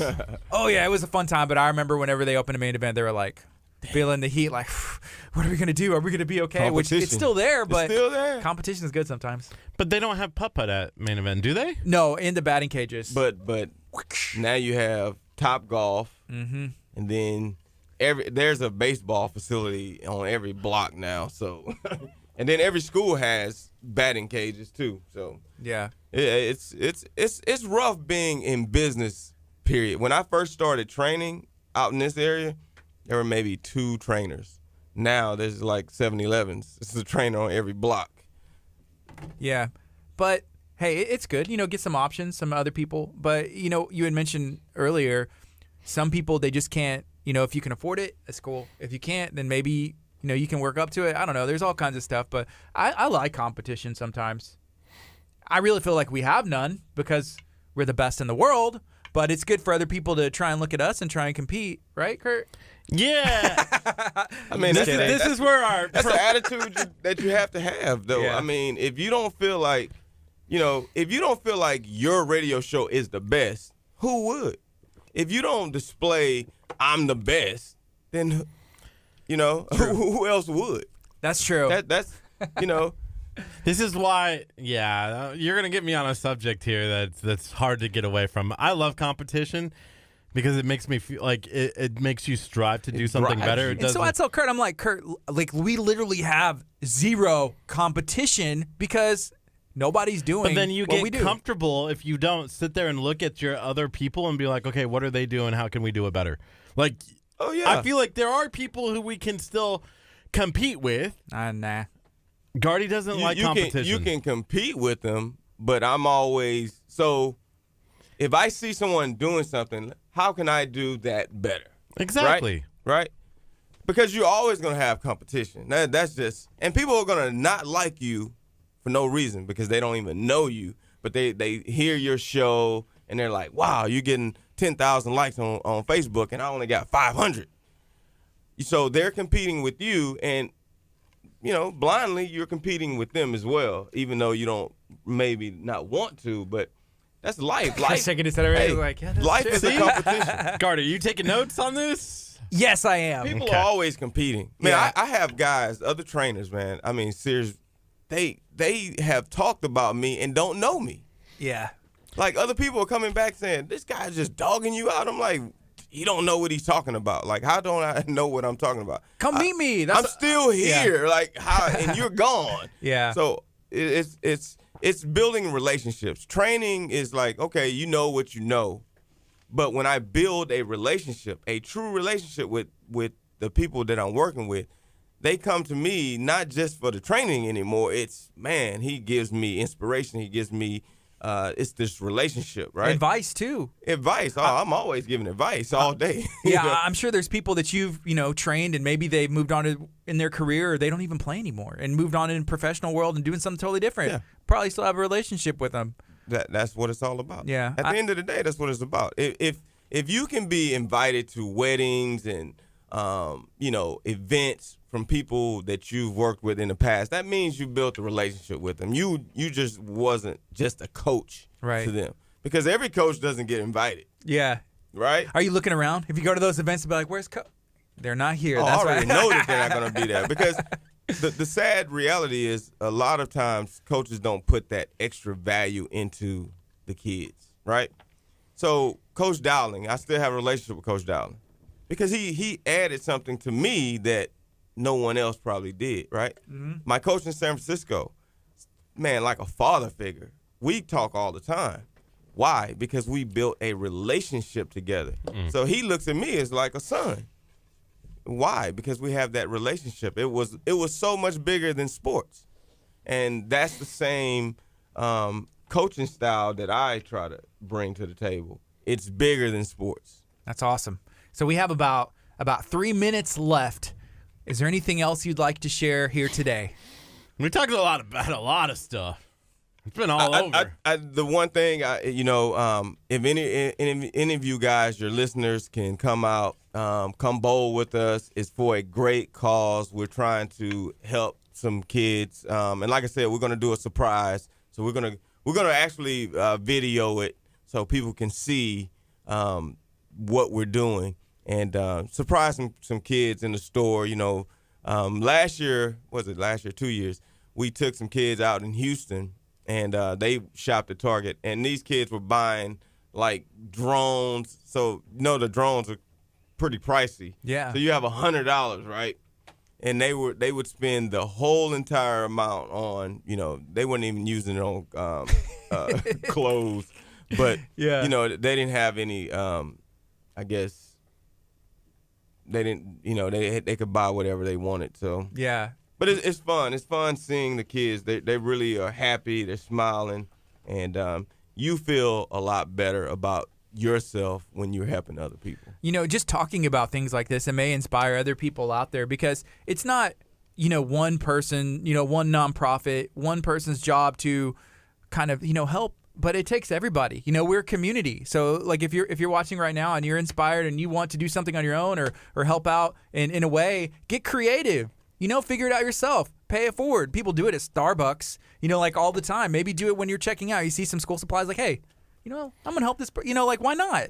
We've been talking about a campaign, and we've been tossing around ideas. Like, He says he keeps telling me this stuff, and I like This it, morning. but it needs some work. Yeah, I wasn't gonna say So it. what is it? So I said, like, partner with positivity. So but he was like, can it be like positively partnering, or I like 2 words. 2 words? But So yeah. it's hard to do like double P's. But I thought, we're positive, and we're looking for partners. So you could pass I it like along, share it along. I don't know. Hey, I got some good partners, man. I think we can do some things. We'd love to chat more, and we had an awesome time today. Thank you for coming in. Hey, I appreciate you guys inviting me and letting me run my mouth about my passion We love it. I love talking sports. Oh yeah, no If doubt. we could talk sports all day, not very many people might tune in because we're not very knowledgeable. But sports bring what other thing can you that brings people together? Think about all the different groups of people that go into a stadium, right? And when their team is doing well, they're high-fiving. They wouldn't even speak on the streets, but they're in there high-fiving each other, hugging each other, Yeah. sharing beers with each other. Yeah. What other thing does that besides sports? It's one of the main Nothing. things. church Can. can. Hey, But I sports got can as well. one yeah. question before we end this. Who are your teams now? You know, you've played in the NFL, you've played in college, and obviously played in high school. Like, who are the teams? Are there teams you follow? I just like football. I don't like follow teams or. I've don't never claim been one? into that. Like Really? Reggie. Okay, here's what we need to do. You and I need to sit together and watch a Nebraska football game, and then you'll be a huge Scott Frost fan. Hey, I got a kid from Kansas, JP. Shout out to JP. This kid is phenomenal, man. Like he's 6'3", gonna be a sophomore this year. Gonna be a good kid, smart. He 6'3" in high school? Oh Sophomore? yeah, he was a freshman at 6'3". So he comes down. They come to Texas. They drive 2 hours just to come work out with me. Wow. And brought one of his friends to meet me and go back. Now that's another thing that I'm talking about, relationship. He was only here for a few months. They were gonna move here, and he was here for a few months. Worked out with me, but the small amount of time that he was with me, he and his parents are like, wow, we really enjoyed the time that we were here. So he was in Texas to go to a camp. So he drives all the way here to work out so he can see me. You know what I'm saying? That's what we're all about. You know, I saw yesterday an article where there was one of the kids who goes to Creek, 6'6". I mean, like almost like 300 Chad. pounds. Yeah, they just committed to Georgia. Is that the one? Chad is a monster. Yeah. And I was reading like his, not rivals, but his player profile. Yeah. And I was like, man, this is a big kid. No, And it looks like the he's- real deal, huh? He's a monster. Yeah. It was funny, like everybody, because some of the kids that I work with, they kept telling me, man, you need to work out with Chad. You need to work. And this was a couple years ago. So he and one of my other kids, I've never trained him, but they came in and did some interviews with me, Chad and Jason Gold. Shout out to Jason. Because we were talking about recruiting. Mm-hmm. And I watched his film when he was a sophomore, and I was like, wow, this kid is like running downfield, mashing people. See, that mindset, a lot of kids in high school don't have that mindset. So he's going to be successful. That's cool. One of my kids from Clear Lake, shout out to Blake Blackmore. He's with the Chicago Bears right now. Wow. He's another big kid that I worked with a long time ago, seeing his dreams come to fruition as well. Cool. Man, there's a lot of local talent still coming out. Yes, sir. And if you can do anything to help influence in a positive way these kids that are coming out, and stress the importance of networking, education, and then just doing everything you can, outworking the competition. That's the success key. I think the recipe right there. Reggie, Definitely. again, thank you. You're the man. Appreciate it. We're going to take a quick break. When we come back, we're going to have the Iron Den in studio. This is KHEA Radio 99.5 FM. Do you know? Thanks for hanging out, man. Hit us up if you ever need anything, or we can chat and do lunch or something. I got some events coming up. I'd love to have you guys come out. Sure. And we have a really good group. One of my friends, he does a radio station up in Houston, but Yeah. it's on AM. Mhm. But this guy, man, he's like really, really well connected with Cool. a lot of different stuff going on. I would love to Yeah. you guys hook up. Definitely. No, we want to meet everybody like in radio, honestly. Okay. Like we don't really know that many people, and especially like in our area, there's some people that we've met, So but y'all we're do open this every day, right? every weekday. Because we do a networking event on Thursdays at like 9. We can go mobile. We'd have to see. Like there's some things. Right now we're taking a break, but we can take like all of our stuff in a backpack, and we can do our show from anywhere as long as we have internet. Okay. Well, check out Up Social Live on Facebook. Okay, I'll check it out right now. That's his platform. Cool. Nolan Davis. He's a really good guy, and he That does name it sounds at the familiar. Do I know? I may know, or at least seen some of his stuff, maybe. Nolan Yeah, Davis. I've shared it Okay, maybe that. Nolan Davis, but it's Up Social Live. I've seen this because I've seen someone on there before. Yeah. It was I can't remember who it was. Cool. I'll like it right now. Yeah, Sweet. let me know. I'll touch base with you guys, though. All right, we'll see ya. All right. Y'all have a good one. What's up? Hi. How's it going? What's up, my dude? It's been a long time. Been a minute. How you doing, brother? Good. Good to see you. All right. So I'm sure Curt was giving a lot of great information out there. Yeah. Was he so good much on a scale wiser. from what? He's The like a- wisdom. I was like a kind of miniature Buddha. intimidated. He's like, it's casual Friday, and I'm like, guns out, guns out. Apparently, Yeah. we're in a big old studio. And I have to take the guns out. It's like I'm putting a But sweater you know on. what? I got a Layers. surprise for you. Uh-oh. For who? I'll bring my guns out too. There you go. There you go.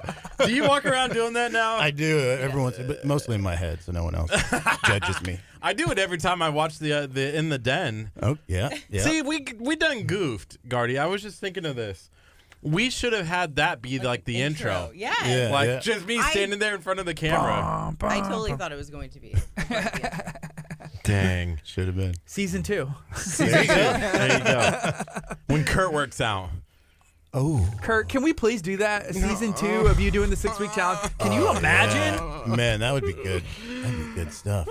We'd have like a taco dangling from the string.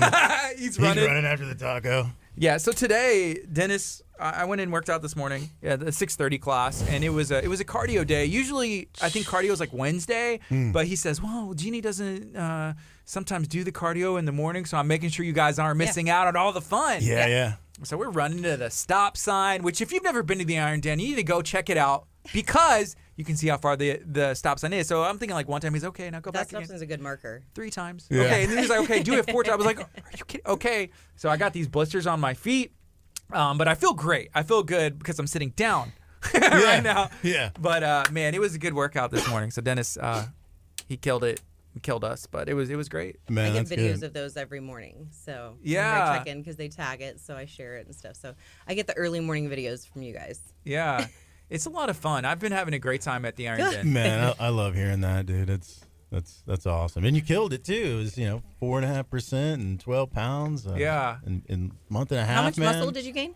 I don't know. I have my paper. We'll look on it. over Yeah. here. Yeah. So I have my the next. So there a new In the Den dropped this morning. The next one that's going to come out it should be like the halfway mark.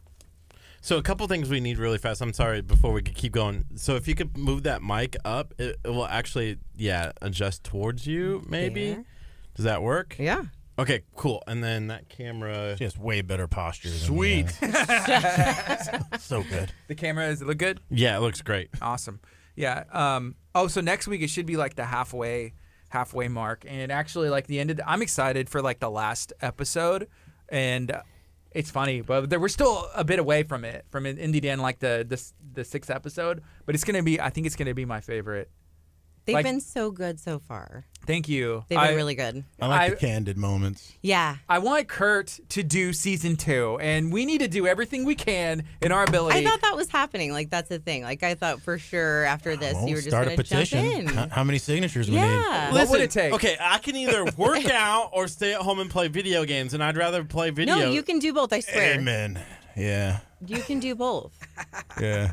It's How? just time I promise you can do both. I like that Gardy it's makes 30 me- minutes. Yeah. 30 minutes. A lot of bodybuilders are actually video game nerds because you can't do much else. Like you're not going to go on a skiing Now you've trip. done you it. know? Now we're going to talk about video games. the Yeah, entire go time. out and eat dinner, like waste calories on drinks. Like Yeah, you can't yeah, do that yeah, stuff. Yeah. See, here's the difference, and this is why it would be really hard to do season 2 with Curt. Is it's a little easier for Gardy at 4:30 to go and work out in I'm the not doing afternoon. it. I'm talking about in the morning. They have a 5:30 to 6:30 class. I haven't been doing that. I've been doing Listen, the morning. when am I supposed to sleep? Oh man. There's time.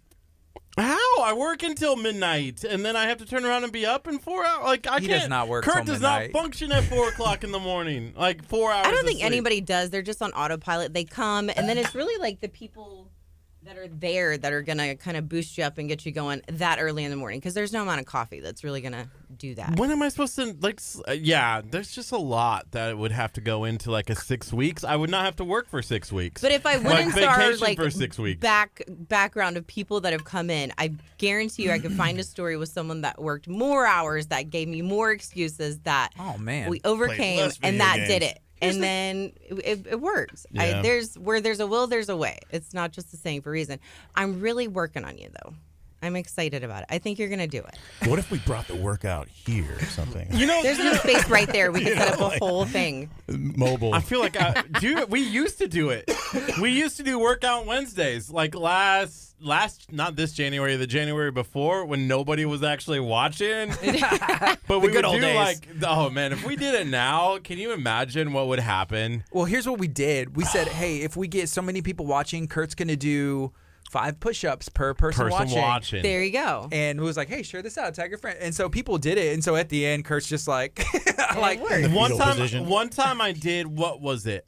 800 push-ups in a matter of 2 hours. push-ups. Because they're at the end where it just like felt bad for him. Yeah, And he was just just like, go we'll just on. count. Yeah. We'll just count. So we would do it Wait. every 15 minutes. We're like, at the 15-minute mark, however many people is watching, we'll double that by like times 3, and that's how many push-ups Kurt has to do that.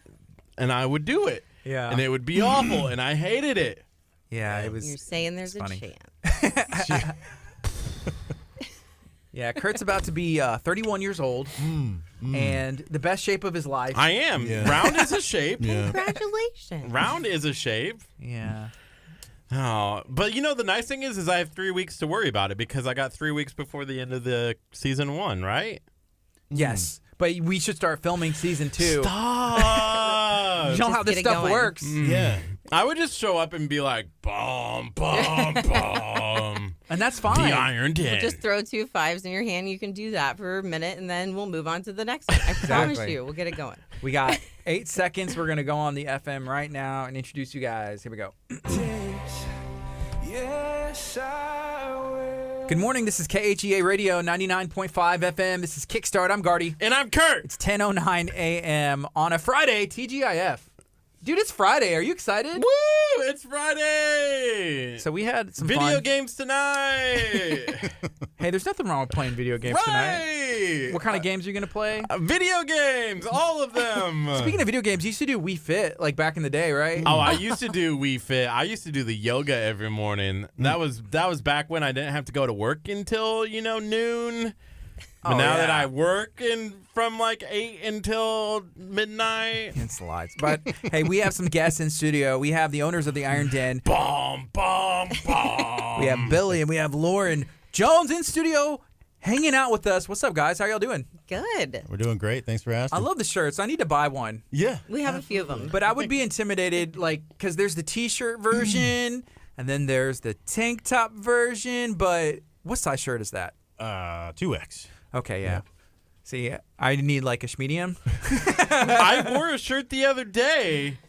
There was a schmedium. That's smart. It was that soccer jersey from Brendan. It was an XL. There's a semi-pro soccer team. That was not an Celtic extra FC large. America, but I guess jersey fits are sometimes different. Yeah. Yeah, So yeah. it's an XL. Kurt put it on, and I was like, Kurt. Yeah.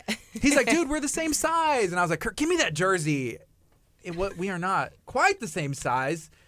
Sometimes we Just are. because my muscles were popping out Yeah. doesn't mean anything. So I'm sure y'all. Okay, so y'all come from a fitness background, and a lot of people that y'all meet work out for different reasons. What are the reasons people come to the Iron Den? I'm sure y'all have seen stuff all over the board. Oh, man. That would be easier to answer, which era. Like when we started, where we were a couple years ago, or where we are now. Yeah. Because it's been a transition and progression from the entire start of it. Yeah. I think at this stage in our life, Lauren and I have gone through some life experiences that, quite frankly, just don't happen in the first couple of decades of your life. So, going into year 8, where we've been, we've just kind of established a good, a good slew of obstacles that we've been able to overcome. So whenever whenever we meet someone that has similar issues or things that might be setting them back or keeping them from getting the success they were looking for initially, we're better equipped to handle those situations. So I've been doing the group training classes, and I have fun with it. It's a lot of fun. The best thing, and I think this should be a focus, it's the people. You know, whenever you find a community I love it. of trainers, you know, owners, and then people that you get to know that are sweating it out there with you, you know, doing things that it's not comfortable, you know, to get up early in the morning. It's not comfortable to run, you know, around, you know, push-ups and sweat dripping down your face, but it's the people and the relationships, and that's what makes like it a home. 100%. You Yeah. couldn't have said it any better. And that's usually, you know, for anyone that comes into the Iron Den or anyone that asks about what we do or just a description, because go online and our past presence there can look really intimidating to a lot of people. But if you ask me, I say it's the pride of people. You can take us out of it. You can take, you know, our staff sometimes. They're irreplaceable to me, but it's about the people that come in there that make it really special, that make you want to come back, that make it easier to not say, I'm not doing this today. Yeah. So to show up.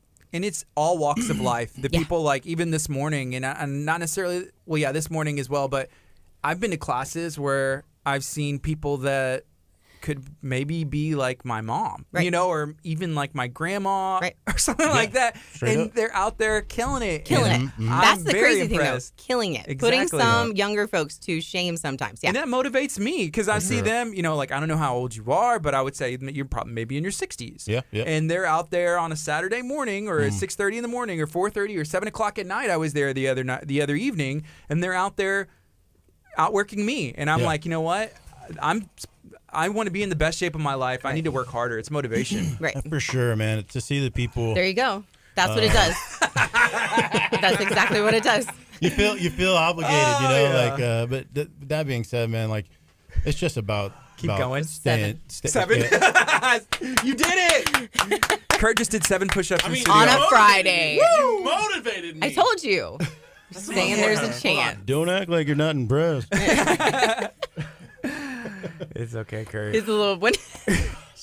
But no doubt, man, inspirational for sure. You know, they're in there grinding it out, and the changes that they're able to make are really inspiring. So I get it, and it's the atmosphere there for sure.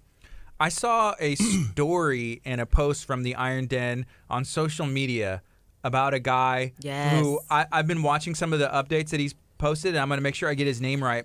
Eric Edwards. Oh, Eric man. Edwards. Amazing. Can you all share anything about Eric and the transition? I mean, I can read this off of here, but I'm sure y'all have talked to him maybe a bit more than I have. I got to meet the gentleman in the beginning, and we have such a fabulous staff, man. The team is just phenomenal. I'm sure you know Jeannie and Troy and yeah. JC very well by now, and all the trainers. But you know, he's one of those individuals I could see from the start that he just had that in his eyes. Like he got it. He understood that it was just a matter of grit, of applying this set of principles consistently long enough to see some moves happen. And when you're just a big human being, I mean, the gentleman's very tall and he's a big guy, right? Mm-hmm. The things move a little bit quicker, and sometimes all you need is that proof of concept, and it causes this chain reaction. So now, you know, he's not even quite finished with the challenge yet. And I know he's over 40 pounds down. Is that a record? What's the most? It may be. I think. You know, we've done 42 in 6. I'm almost certain he's probably at that, if not beyond that already. And he's still got a couple of days, which might not seem like a lot, but it does make a lot big can happen, difference. So he's looking like he's going to break the record. But to get off of, I think he said 6 medications and get his blood lipids back to nearly perfect in less than a month and a half. What a phenomenal effort this gentleman has put in. Yeah, right here, I'm going to read this is in his own words, or at least an excerpt. He said, all my levels have dropped by 75% and almost perfect in just 5.5 weeks, along with almost 40 pounds of weight loss. And then he's just very thankful. But he went into the doctor's office. I guess the doctor had been like, hey, you're on 6 medications, and he took them off. He took them off. Yeah. Just from working out. Just from working out. 5.5 weeks and eating right, obviously. You know, that's a huge part of it too. That's, you know, that's literally what we're in this for. That right there. It just gets me emotional just thinking about it. The challenge itself is, you know, you try to meet a goal, whatever it may be. But, you know, the standard is normally like 20 pounds, 6% body fat, whatever that goal may be for certain people. But you have someone come in like that, and he's one of many, I guarantee you, that have come in and do something that's worth so much more than 20 pounds lost and worth so much more than 6% body fat. Like, things that are life-changing, therapy sessions that are dropped, medications that people come off of, a sense of community whenever they felt like they had nothing. And a lot of us come from that background. You know, I tell a lot of people, most of us as adults have been on some kind of team at one point in our lives. We've been on sports, whatever. And as an adult, you miss that. You don't know it until you find it somewhere that you're like, oh, okay, we're doing something in cadence. Everyone's working towards the same goal. And then you get that team feel. And the stories that have come out of that type of environment, I'm not that much of a crier, but dude, it makes me cry all the time. I'm just, bleh. You know, sometimes as adult, we struggle to find friends, honestly. Yeah, and it's straight like, up. if you're trying to change your It's lifestyle, hard out there in your 30s. go to the iron, like go to a gym, you know, get plugged into For a sure. community. Yeah. And that's a great way. It's like-minded people reaching towards the same goals. And there's a cover charge, and the currency is character, right? Like it weeds out the riffraff. Like if the people that you're rubbing elbows with are immersed in this regimented environment and suffering and to some degree with you, you got to understand that pre-qualifies them to have a certain fundamental set of traits that intrinsically make that person probably a good asset, a good ally to have. That's one of the things I love about fitness to a high degree, and even Brazilian Jiu-Jitsu, which I picked up in the last couple of years. Same concept. Like you can't, your motive on the mat you can't fake that. Like you're there because you were dedicated. It's tough getting choked, right? Curt knows about getting choked out. We had an MMA fighter in. It's probably coming up on a year. From Dominic Perez, shout out to him. But he came and Curt was like begging, like, "Will you show me a move?" I don't know. MMA. Yeah, I was thinking like a move, like just demonstrate. Like he showed him the rear naked chokehold. I'm always thinking about like the audience. Like, what does the audience want to see? What do they want to experience? Curt tap out. So Curt don't tap. Curt don't tap. I will say that. I sat down in this chair, and I remember. I gotta get this mic closer. And I remember like him going like, "Okay, I'm gonna put you in a rear naked chokehold," and I'm an idiot, And I was like, "Okay, cool." So he like sitting here, and then I just remember like. You know that feeling when you do something and you're like, are people watching me right now? You fall asleep in class and you just like remember where you're at, Oh, yeah. So I remember like going like this, and then I remember like seeing my life flash before my eyes, and then like waking up and being like on the floor. It looked like where am I? And I remember the room spinning for a little bit afterwards, but I really was like he knocked was like out. like shaking, and like I guess I was like. Yeah, it was weird. I was like, did that just happen? I feel weird. But Curt has not trained, maybe I'm wrong, like as far as boxing, MMA, jiu-jitsu, or anything like that. So he didn't know like, like to tap or be like, hey, I'm good or anything like that. Yeah, I didn't get that memo. Did not get that one, but I thought he was faking. And of course I was filming. We had the camera over here, and I think I had like my camera over here because like, this will be good. And I was like, what? Wait, was that real? So we need to reshare that. It's been a while since we've shared that. I would say like I'd like to see it. I'd like to see it too. It's very entertaining and a lesson in tapping, But wow, Curt, you okay? I'm just having reminiscing thoughts about that day and what happened that day. Speaking of MMA, Jake, who trains at the Iron Den, he's about to, I think for the heavyweight and the amateur division. Man, I was gonna say, why don't we lock a table down? I'm down. Dude. We should. We've been to Humble to go watch. Who was it? Jose Solis to go at the Civic Center. Man, we had a blast. Yeah. So we haven't had the opportunity to watch Jake go, fight yet. But man, I enjoy watching that. Man, Such a good guy. and he's such a good dude. Just any support we could offer him, that would be great. But man, I think we might have to get that going. August 23rd. We're not busy that weekend. August 23rd in Humble. We'll be here. Yeah, man, we might need to put that together. Plus, I like that it's Garcia Promotions because that's my last name. It There makes you me go. feel like proud, Get a shirt. You do everything. that. Well, when we went, I was looking for some. I was like, is there anything that says Garcia Promotion? But they had some of the sponsors and some of the fighters had some gear and stuff as well. But So you train Brazilian Jiu-Jitsu. Yeah, over at Drac School, Gracie Baja, NASA 45. Cool. Have you competed in any of the tournaments or anything like that? I did. I guess it's been a year and a half now. I did what's the American Grappling Federation, AGF, and then to kind of warm up to the most prestigious show of the year, which is the tournament of the year. Sorry, old bodybuilding talk there for a minute. But the Houston Open. So I did both of those. Cool. Yeah. What's the Houston Open? So the best grapplers, Brazilian Jiu-Jitsu artists around the nation really come in and compete. Man, how fun would that be to do our show live at the Houston Open? With you competing. October is the next one. I would like to train Brazilian Jiu-Jitsu. I would like to. I've looked at it. I want to train Come to do an be... intro class. I can talk to some You people. can put me in a bring a camera. armbar. For sure. What's the Chinese one where you're really super fat and you get to push people around? Oh, in the diaper. Sumo wrestling. Sumo yeah, wrestling. that's perfect for me. You got to be I really get it. strong. For sumo wrestling. I get to be super fat and eat whatever I want and get to push people around like all day, man. Like that's the lifestyle. Wow. Have you seen their outfits though? Have you seen That's me what he's with excited an about. outfit like that on? Like, I look good. He's like, "Get to wear a diaper? Think I about all gotta the wear a possibilities." diaper. I gotta go. That's It's a diaper thong though. Yeah. Oh, I could. I'd be like, That's where that's warranted. Yes. wow. So whenever you're training for Brazilian Jiu-Jitsu and you are training for a bodybuilding competition, do those disciplines, does the training like cross at all?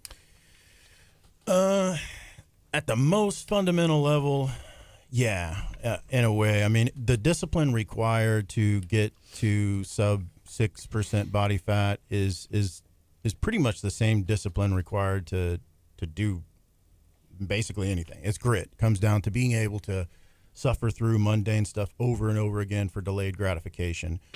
Learning Brazilian Jiu-Jitsu is something that it takes a lot of time deeply immersed in that environment.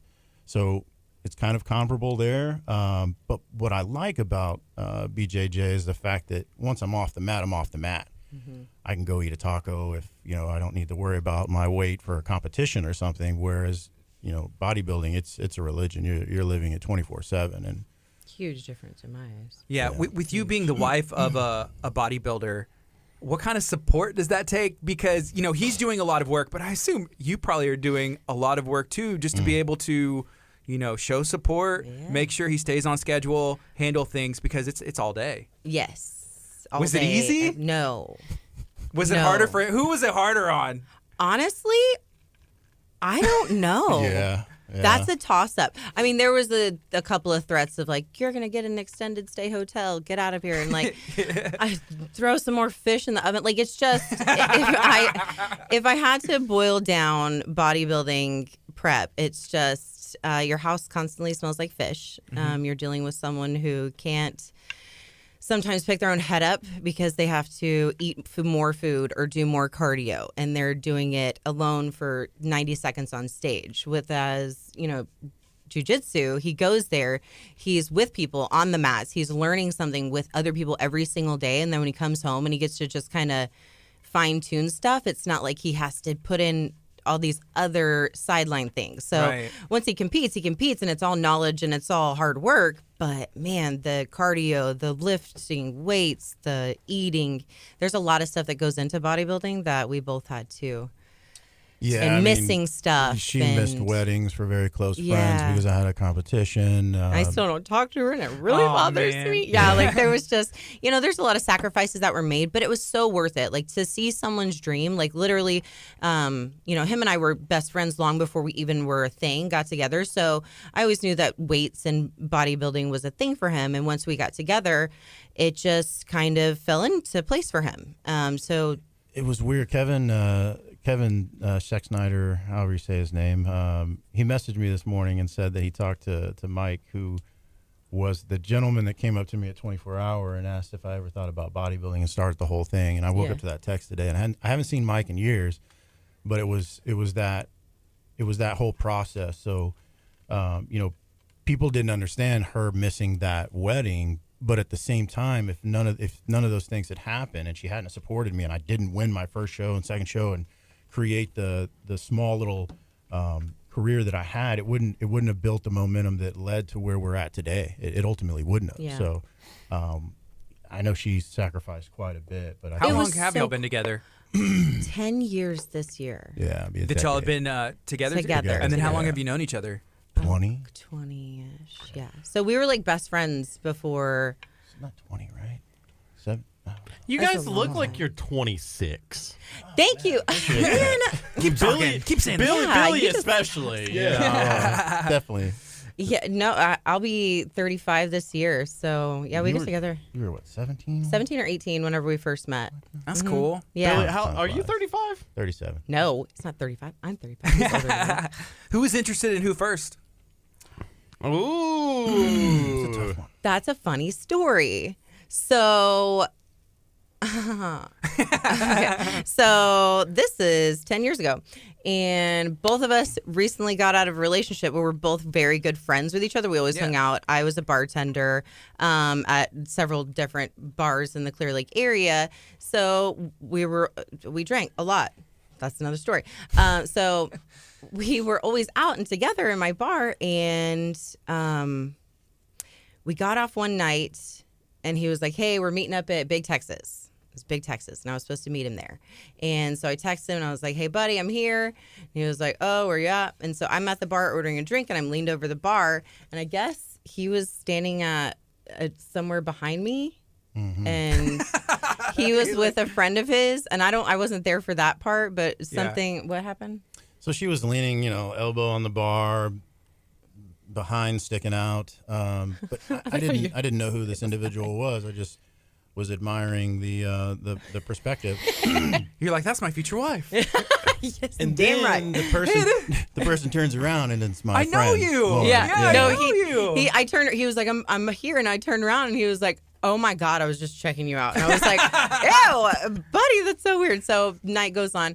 A couple weeks later, I'm recently single, just got out of a relationship, and I'm being picked on by everyone in my bar, and they're like, "You have no game. Like, what you gonna do with yourself? You have no game." And I was like, yes, I do. I'm gonna go find somebody, and I walked out on a patio, and I saw this dude in a white hoodie with like a white hat on, and he was huge. And I went up and literally went up and tapped, and it was him.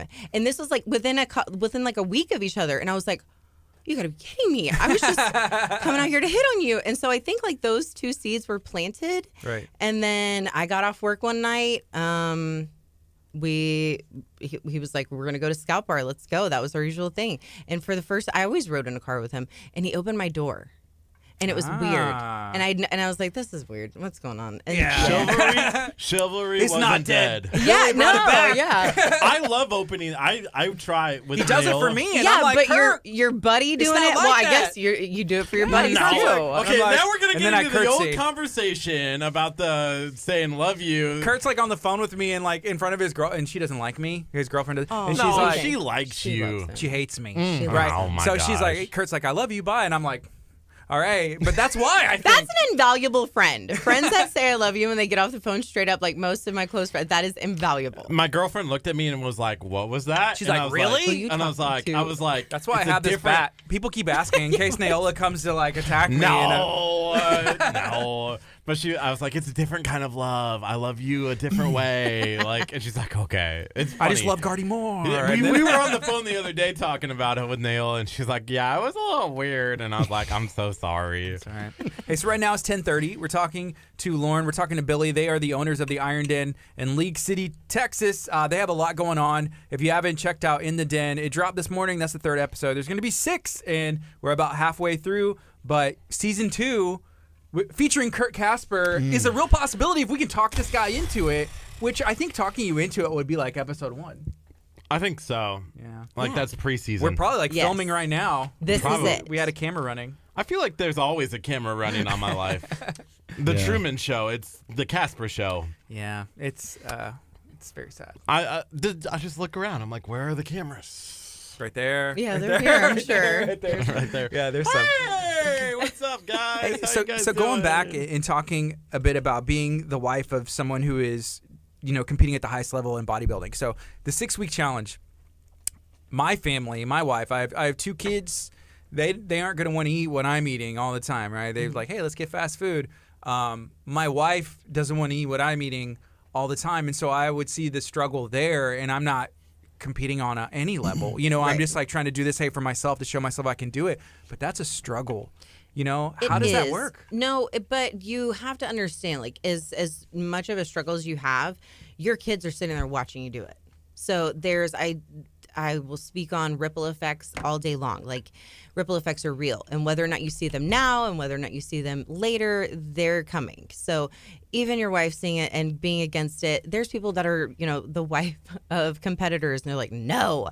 But I always got in shape by default because he went through prep. All the fish. Because you eventually want to stop going against the grain. Eventually someone's going to say, okay, no, we're not going to cook 3 different meals for our family. We're going to get on board. I'm doing this not because it's some fad. I'm doing this because I'm trying to be healthier. So Right. you guys can get on board with this too. And the cool part about your type of diet and his type of diet, you're not eating fish and asparagus 7 times a day and forcing food down. You're eating sustainable food that can be prepared in several different ways to even be okay with a 3-year-old. Yeah. I have one who is an extremely picky eater. It drives me insane. I do celebration dances whenever he eats food that I make. What's his name? Bishop. Bishop. Yeah, but I'm telling you, it's gonna be easier, and I guarantee you at some point they're gonna be like, oh, okay, let me try it. And then just working stuff in. There's also ways to hide it with kids. Like, there's so much cool stuff on Pinterest. Like, you can take our exact diet plan, take those foods that you have to eat, and put in like toddler meals with those ingredients, and come up with a way to hide them and get the same nutrients and vitamins and everything goodness in them. It's too. just like That's I what do we're for going to have to do for Kurt. Yeah, the cat. we'll hide hide the cat. stuff in cheese for you. A smile on As his long face. as I can eat cheese. I mean, I'm all game if I can eat cheese. And you can have tacos. They make keto tacos. They make low carb tacos. There's a way to have the same foods. You're not doing this for 12 weeks to step on stage and be judged. You're doing this to live happier and healthier forever. But we should enter you in a competition after. Listen, No, I listen, do. as long I'm as- not a competition pusher. As long as I can eat hot dogs inside of a taco shell with cheese and spicy mayo, I'm good. That sounds like heartburn. It's so good. It's been interesting, being on this challenge because we have a group called Talk of Taco. So anytime I go somewhere, if somebody else orders tacos, and I always feel like, Billy, I've seen you like a post, and I'm like, he probably thinks I'm eating all this. Oh, yeah, we all I'm know. literally, it's funny, and I've done this. I'm like, my wife, I'm like, let me post a picture of your tacos, or let me post a picture of your Can I borrow tacos. your taco for a Yeah, minute? I need a picture of tacos because I like to push that content. Yeah, man. Speaking of tacos, Yes. the taqueria Chalupa. Did I tell you about that place? I don't think so. It's on Highway we want to 3 take you on a date. near NASA. Let's no, go. No affiliation other than the fact they just make some glorious tacos and the I best can't believe you haven't heard of it. best chata beans ever. Man. They're at Highway 3 and where? and NASA. NASA and Highway 3 Taqueria Chalupa. It You used know to where, be like, an the Indian cigar food bar used to restaurant. be or something? I know where that is. Do you Yep. know? I was riding with my dad on where were we going?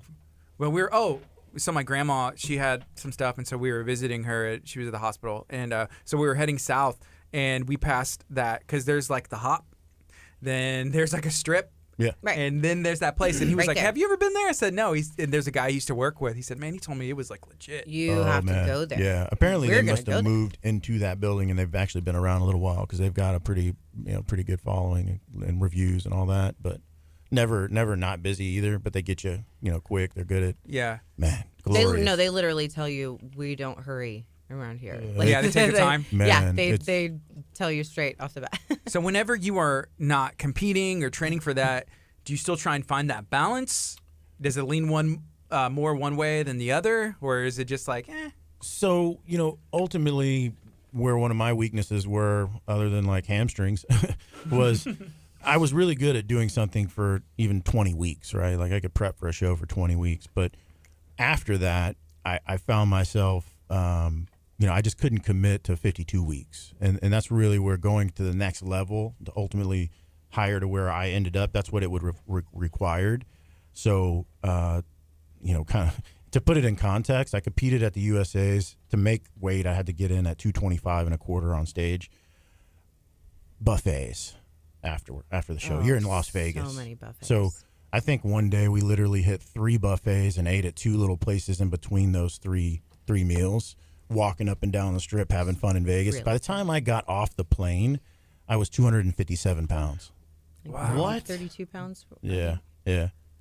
And I'd like to say I kept a balance after that, but We didn't. I didn't eat, 6 clean meals a day and all that. And if anything, I would just eat a lot less. That's like the fun in eating was non-existent once you're eating to gain a lot of weight. It's not fun anymore. No. It's like I used to do this for pleasure, just for family, and then it's just a chore. Yeah, for bodybuilding, if initially you told me the thing that was going to be the hardest, the bottleneck, the hardest thing for me to get through would be the eating, I would have laughed because, I'd never seen my abs before. I was, pretty much for all intents and purposes a chubby guy, and food, no problem. But no, that was where it was like, okay, I feel like a farm animal. I would just see him hovered over a bowl of like beef and pasta, just Gotta sweating, finish it. trying to eat it.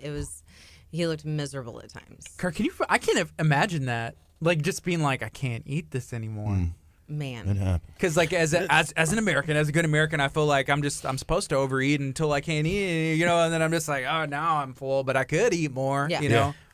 So 1 year ago, we had Texas Pit Stop Barbecue in here, and 1 year ago, the Casper sandwich was made, which is a brisket mac and cheese sandwich.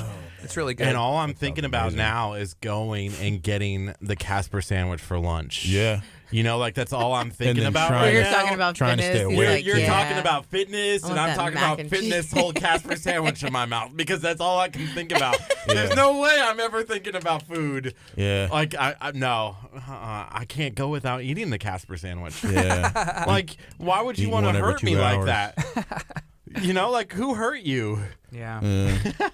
Well, I don't know. Bodybuilding is definitely not for everybody. I saw No. the 1 year notification, so that's why, like on Facebook, where it says this year ago, and that was the memory was them bringing out the Casper sandwich. Should I show it to you and be like, no, I'm done with this fitness stuff. We're closing the Iron Den.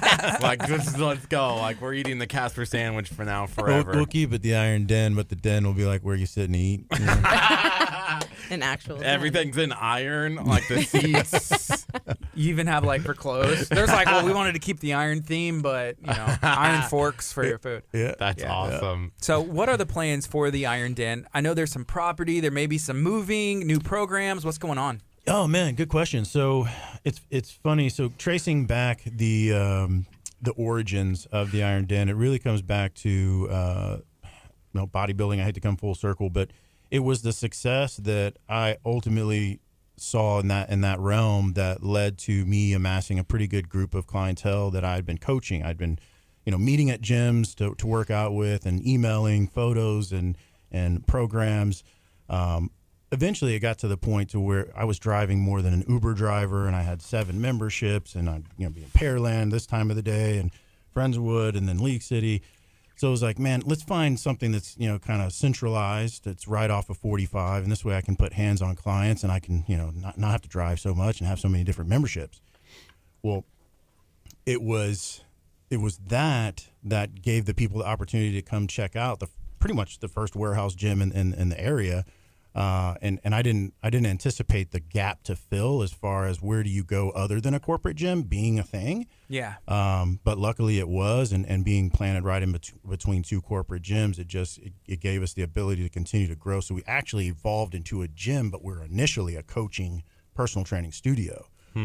Well, now we've come full circle, and we're doing that coaching program, but to scale. So the methods that I use to help people get in really good shape and maintain that, we're now implementing with softwares that didn't exist, in 2010, applications that didn't exist in 2010, and then with Lauren and the rest of my staff, the ability to scale something like this is pretty awesome. So we're calling it our virtual Iron Den Pride program. It's called the VIP coaching program, and it's really cool because it's individualized, and it focuses on the thing that people really need, and that's the motivation and the desire to continue doing the things required to become healthier. And that process happens 90% outside of a gym. And I know it sounds crazy coming from a gym owner, but the reality is whatever your modality for exercise is a small, very small percentage of the overall overarching perspective of how you actually change your physique and your health and your well-being. That's one cog in a wheel of things that are required to become that way. So we're really focusing on that 90% on this program, and it's pretty cool to see. In fact, Heather, shout out to her. She's a new client. She recently won a challenge in the past and lost a lot of weight, but lost the support that she had to continue, and she ended up gaining it back. So we're going to work on that. But we both almost came to tears during the consult. But she had told me that it was this radio show that she had seen my first interview that inspired her to come up and talk to me yesterday. So thank you for That's awesome. that opportunity and the platform really for that. And shout out to her. We're going to do some big things. I'm excited for Heather. And that has to be like a tough thing, because I've been, and I'm sure everybody has, journeys, fitness, up and down. It's like, man, I was in really good shape here. Then kind of slacked off. And then it's almost like feeling ashamed, Right. like, man, I know what to do. I've done it, but I don't know if I can do it. That was 5 years ago. That was 3 years ago. Like I'm older now. My body's different. I have kids now, Yeah. That was me after having my son. Mm-hmm. That was, I delivered my kid at 225 and was embarrassed and ashamed to step back into our own gym. And I remember that day that I went back in, it was months I had been out, just so long, for the baby also, but just because I wasn't ready. Mentally, I was not ready. I was in a good place, and I went there, and I picked up some weights, and it was pointless. I still wasn't ready. And a good friend of ours, Jessica Perales, actually pulled me into the back room. She was like, you don't need to be working out. Just sit down. Just talk. And she got me talking. She was like, you just need to do this for you. This is that you're not in here trying to prove this to anyone. You're not in here trying to be the person that you were before you had Bishop. You're trying to find you again. You're not just a mom. You are still this person. So that one little conversation with someone that just happened to be there was the catalyst that made me get my act together. Have I been 100% at my pre-baby weight? No, I'm still working on it, and I'm a gym owner. It happens, but it's just about understanding that this is a marathon, not a race. You're not doing this for a very small period of time. You're trying to do this to make yourself know, okay, I fell off, but I did this a few times before. It's fine. You know the rhythm. You know the recipe, literally and figuratively, right? You get back into it. So it's just as easy. So like within the den, there's a young lady, I believe her name is Charlie. Is that right? Oh, yeah. my God. So she's in there, and I'm just asking her, and I've talked to some other people, like, how do you feel about this gym? What do you feel about the people? And just getting these sound bites of genuine, and the camera is very like unassuming, so like it's actual genuine moments that I've been able to capture and just you're not judged. And I've been to gyms where you walk in and no one's probably looking at me, but Right. I'm still like, are they looking at me? Like, what's going on? But to be in that training class that I'm doing for that 6-week challenge, everybody's doing the same thing. Everybody's sweating it out and working till they feel like I've done work, and you feel good after you leave in only 30 minutes, which is nuts. It's funny, though. So I'll ask you this because you've been through the classes. So if I were to go and say, okay, hey, I set up an entire workout out there for you, go 30 minutes, go do it. If I sent you out there, how would that workout go for you? And see, I tried to do that, and that's Right. why I'm excited for that last episode, because I actually was out of town whenever I finished the challenge, and there was a facility, and I shared this with Billy a bit. It was a beautiful gym, like it was like a hotel gym, but like for a hotel gym, it was nuts, and I got a lot of it. And I'm like, okay, I'm gonna try and set up my own workout, Right. but I don't have a trainer there to help me. Hey, you're doing that. Can you do adjust in this way? Maybe go down further, stretch out this way. Let's go, Gardy. Right. Like if it hurts, I tell them, they're like, hey, yeah, if anything bugs you, let's adjust it. We'll try something different. Right. And then the other people there with me, I was in a It's gym by that. myself, and there was one guy on an elliptical going, Yep. swinging back and forth like a gazelle. Not just like looking at his watch. Yeah. No, so I'm there by myself, and I was looking at the clock, and I was like, I've done all this, and there's a bunch like kettlebells, medicine balls, there's mats, there's incline, there's everything that I would need there, but I tried, you It's know, the and people. it was interesting. So It brings out that natural competitiveness. Like it is what it is. It's not that you're trying to beat anyone or be better, but if you see someone next to you that's doing the exact same thing that you're doing, let's stay up together. yeah, Push it each just- other. And the moments, like literally the moments that I've seen in some of these classes. One really huge one. I don't know if you've met him, Jay Pope. He's a member of ours. He was there the other rainy night that I didn't think anyone would show up. And Yeah. like It was packed. It was packed. That was crazy too. Yeah. It was, yeah. But no, him and another gentleman that was in the challenge, they were doing bear claws or modified knee highs if you couldn't do the bear crawls, whatever. They were doing the knee highs in the back, and this one guy stopped, put his hands on his knees, and just bent over. And Jay, this is one of the first classes that we had ever had. He knows nothing about this guy. They are from two completely different walks of life. If you ask me, I don't think that they ever would have had an opportunity to be on the same playing field to encourage each other. And he stopped, turned around, went back, nudged him with his elbow, and was like, "Come on, man, we got this." And they stayed together the entire rest of the workout. I, of course, was in tears by the truck, just like, it was the most beautiful thing I've ever seen. But it's small stuff like that. Like, it just puts the nail in the coffin of what we're doing. And I don't have to be there for that to happen. That's the coolest part. Organic. It's really special. Yeah. Right now it's 10:47. This is KHEA Radio, 99.5 FM. We're talking to the owners of the Iron Den. We have Lauren, we have Billy Jones here in studio. Kurt, are you feeling inspired yet? No. We'll yet. keep working on him. I'm okay. sorry. I'm still looking at pictures of the Casper sandwich over here. It's fine. I mean, that's hard Goals. to... I mean, Casper sandwich, six-pack abs. Casper sandwich. Why not both? You can. The whole thing though is I want to get you to a point where you can eat that Casper sandwich and not feel terrible after it. But I don't. I feel Okay, great. I get. I What if feel- you had He's going to be a six-pack abs tough in one. that? He's going to be a tough one. Yeah, I'm pretty set in my ways. he has issues. I'm really good at overcoming. I'm one of those objections. people where I'm going to go to Abuelo's before I go and work out at the Iron Den. You know, throw like, up. and throw up. Like, Wear that diaper. The sumo. That's where the sumo wrestling comes in. Wow.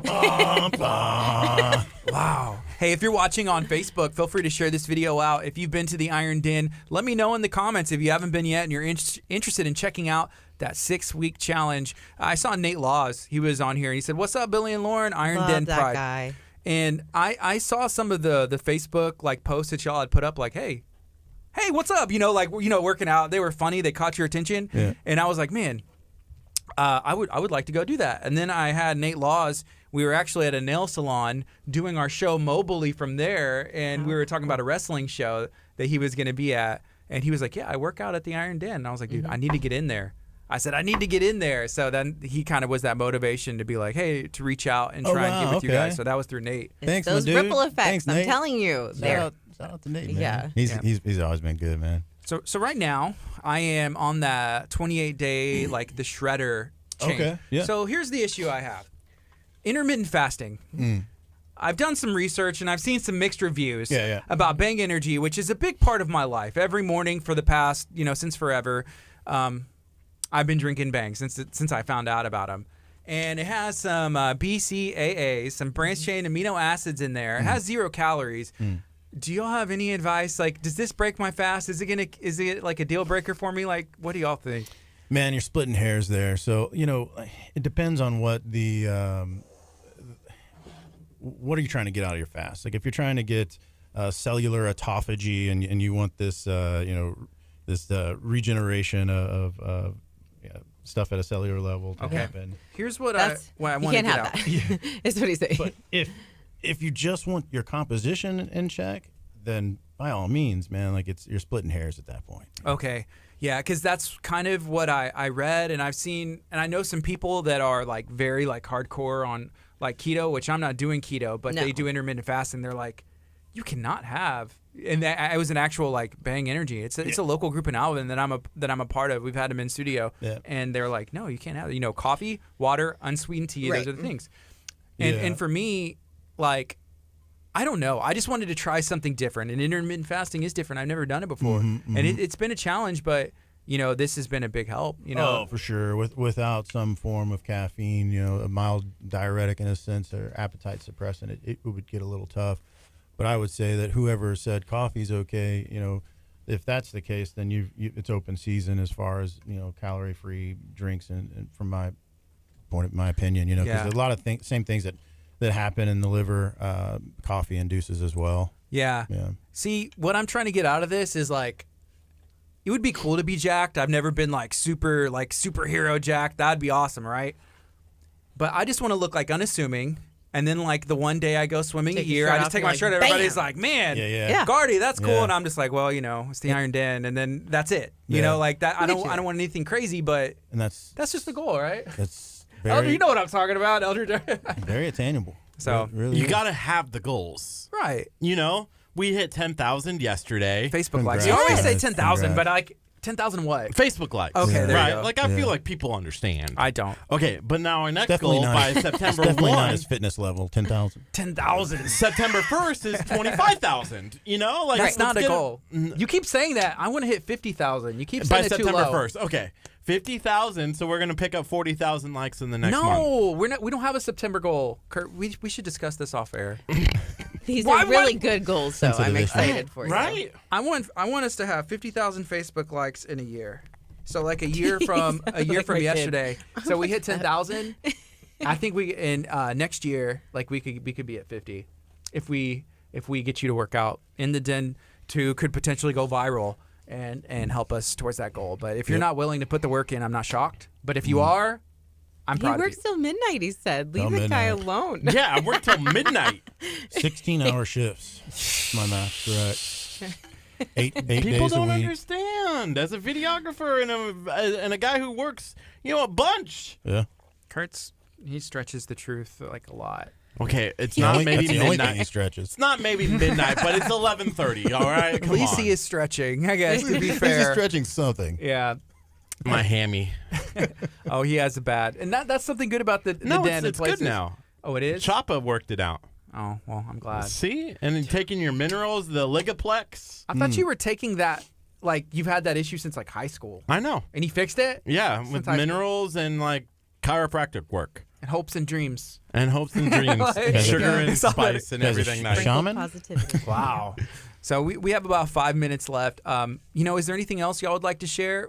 We didn't even touch on the new location. Is there a location change coming? Yes. Yeah, for sure.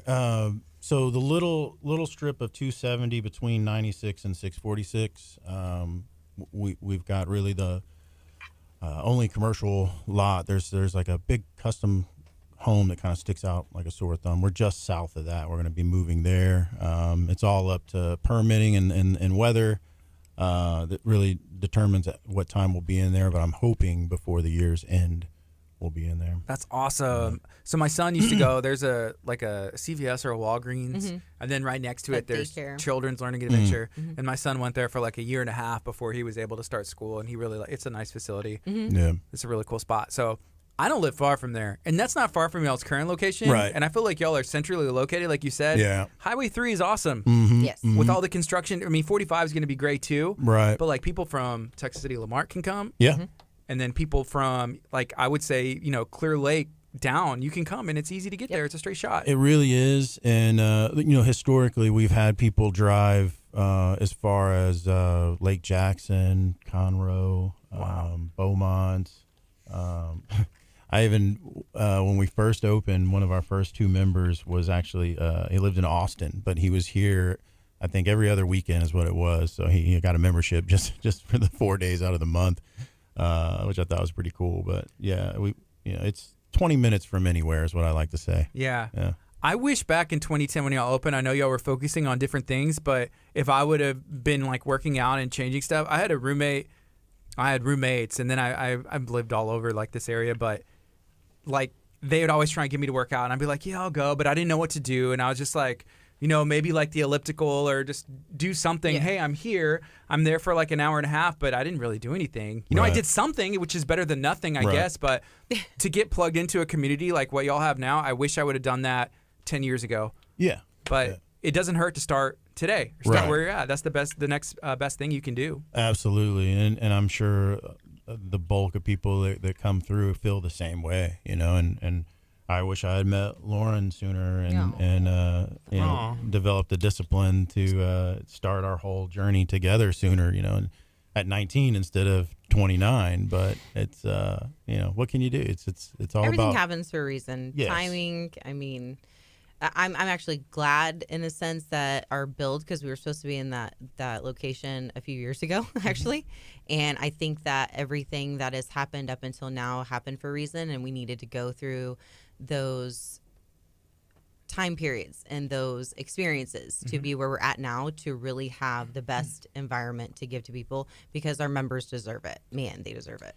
Yeah, for sure. There's an event tomorrow. I think there's a nutrition Yes. class. Can we learn about that? So it's actually a nutrition seminar with our head trainer, Nathan. He's going to be going over how to achieve your fitness goals. What was it? Yeah, so just, applying nutrition to, basically create the best environment to achieve your fitness goals. So setting yourself up for success with nutrition. And he dude's a genius. There's no way around other way around describing him, and just a really good at articulating some of the basics. Yeah. And getting, Have you taken his class? Oh, I have. sure. I've taken several with him. They are awesome. And in the 30 minutes, whenever you work with any of the trainers, you feel like you worked. But I will say Nathan is, he's one of my favorite classes. And talking to him, I was learning, and I was just listening more than I was asking questions. Like, I would ask one and he would respond. Good. But then he said something about something medical school. Like, is he pursuing medical school? Yeah, so I mean, he's on the other end of his master's degree, and is definitely going towards the medical route.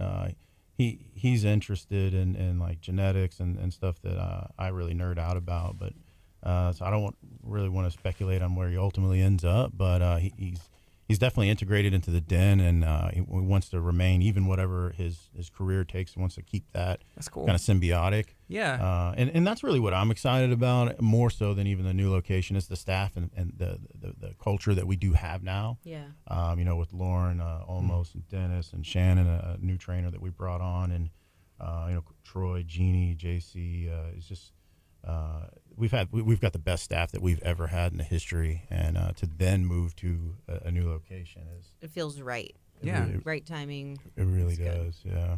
Cool. Well, I'm excited. I had a great workout today. I was planning on going tomorrow, but I didn't know we were going to be running that much. So I need to see, soak my feet in some Epsom salt or something, and watch the new Descendants 3 that's coming out tonight that my son is really excited on We'll Disney make it Channel. to Nathan's seminar. Yeah, I want to. That's why I was From like, I can 10 go. to It's right 11. after, right? Mhm. Yeah. 10 to And it's open 11. to the public. Anybody who wants to come check it out, Free charge. just get a sample of what our culture's about and learn some stuff about nutrition real quick. Anyone that comes gets a free day pass. You can work out at the gym for free. Absolutely. I got you. Come check us out. Look at Kurt's eyes just He's shifting like back and trying forth. to avoid. He's just a theme song guy, I guess. I am. I mean, that's a workout in itself. It is. Right. If yeah. you just come and do that for 30 minutes, you're going to burn some calories. Ooh, that is That's true. all, I burn calories here. He holds his camera and he's The like, it's sumo too boot heavy. camp. He's like, man, this thing is so heavy. I was like, Kurt, yes, it is heavy, but I'm just saying that's on. where I get my workout. That's why I have such big holding biceps. his camera. Yeah. Yeah, it's a massive camera. Yeah. Let's go. Is there anything else I would like to share?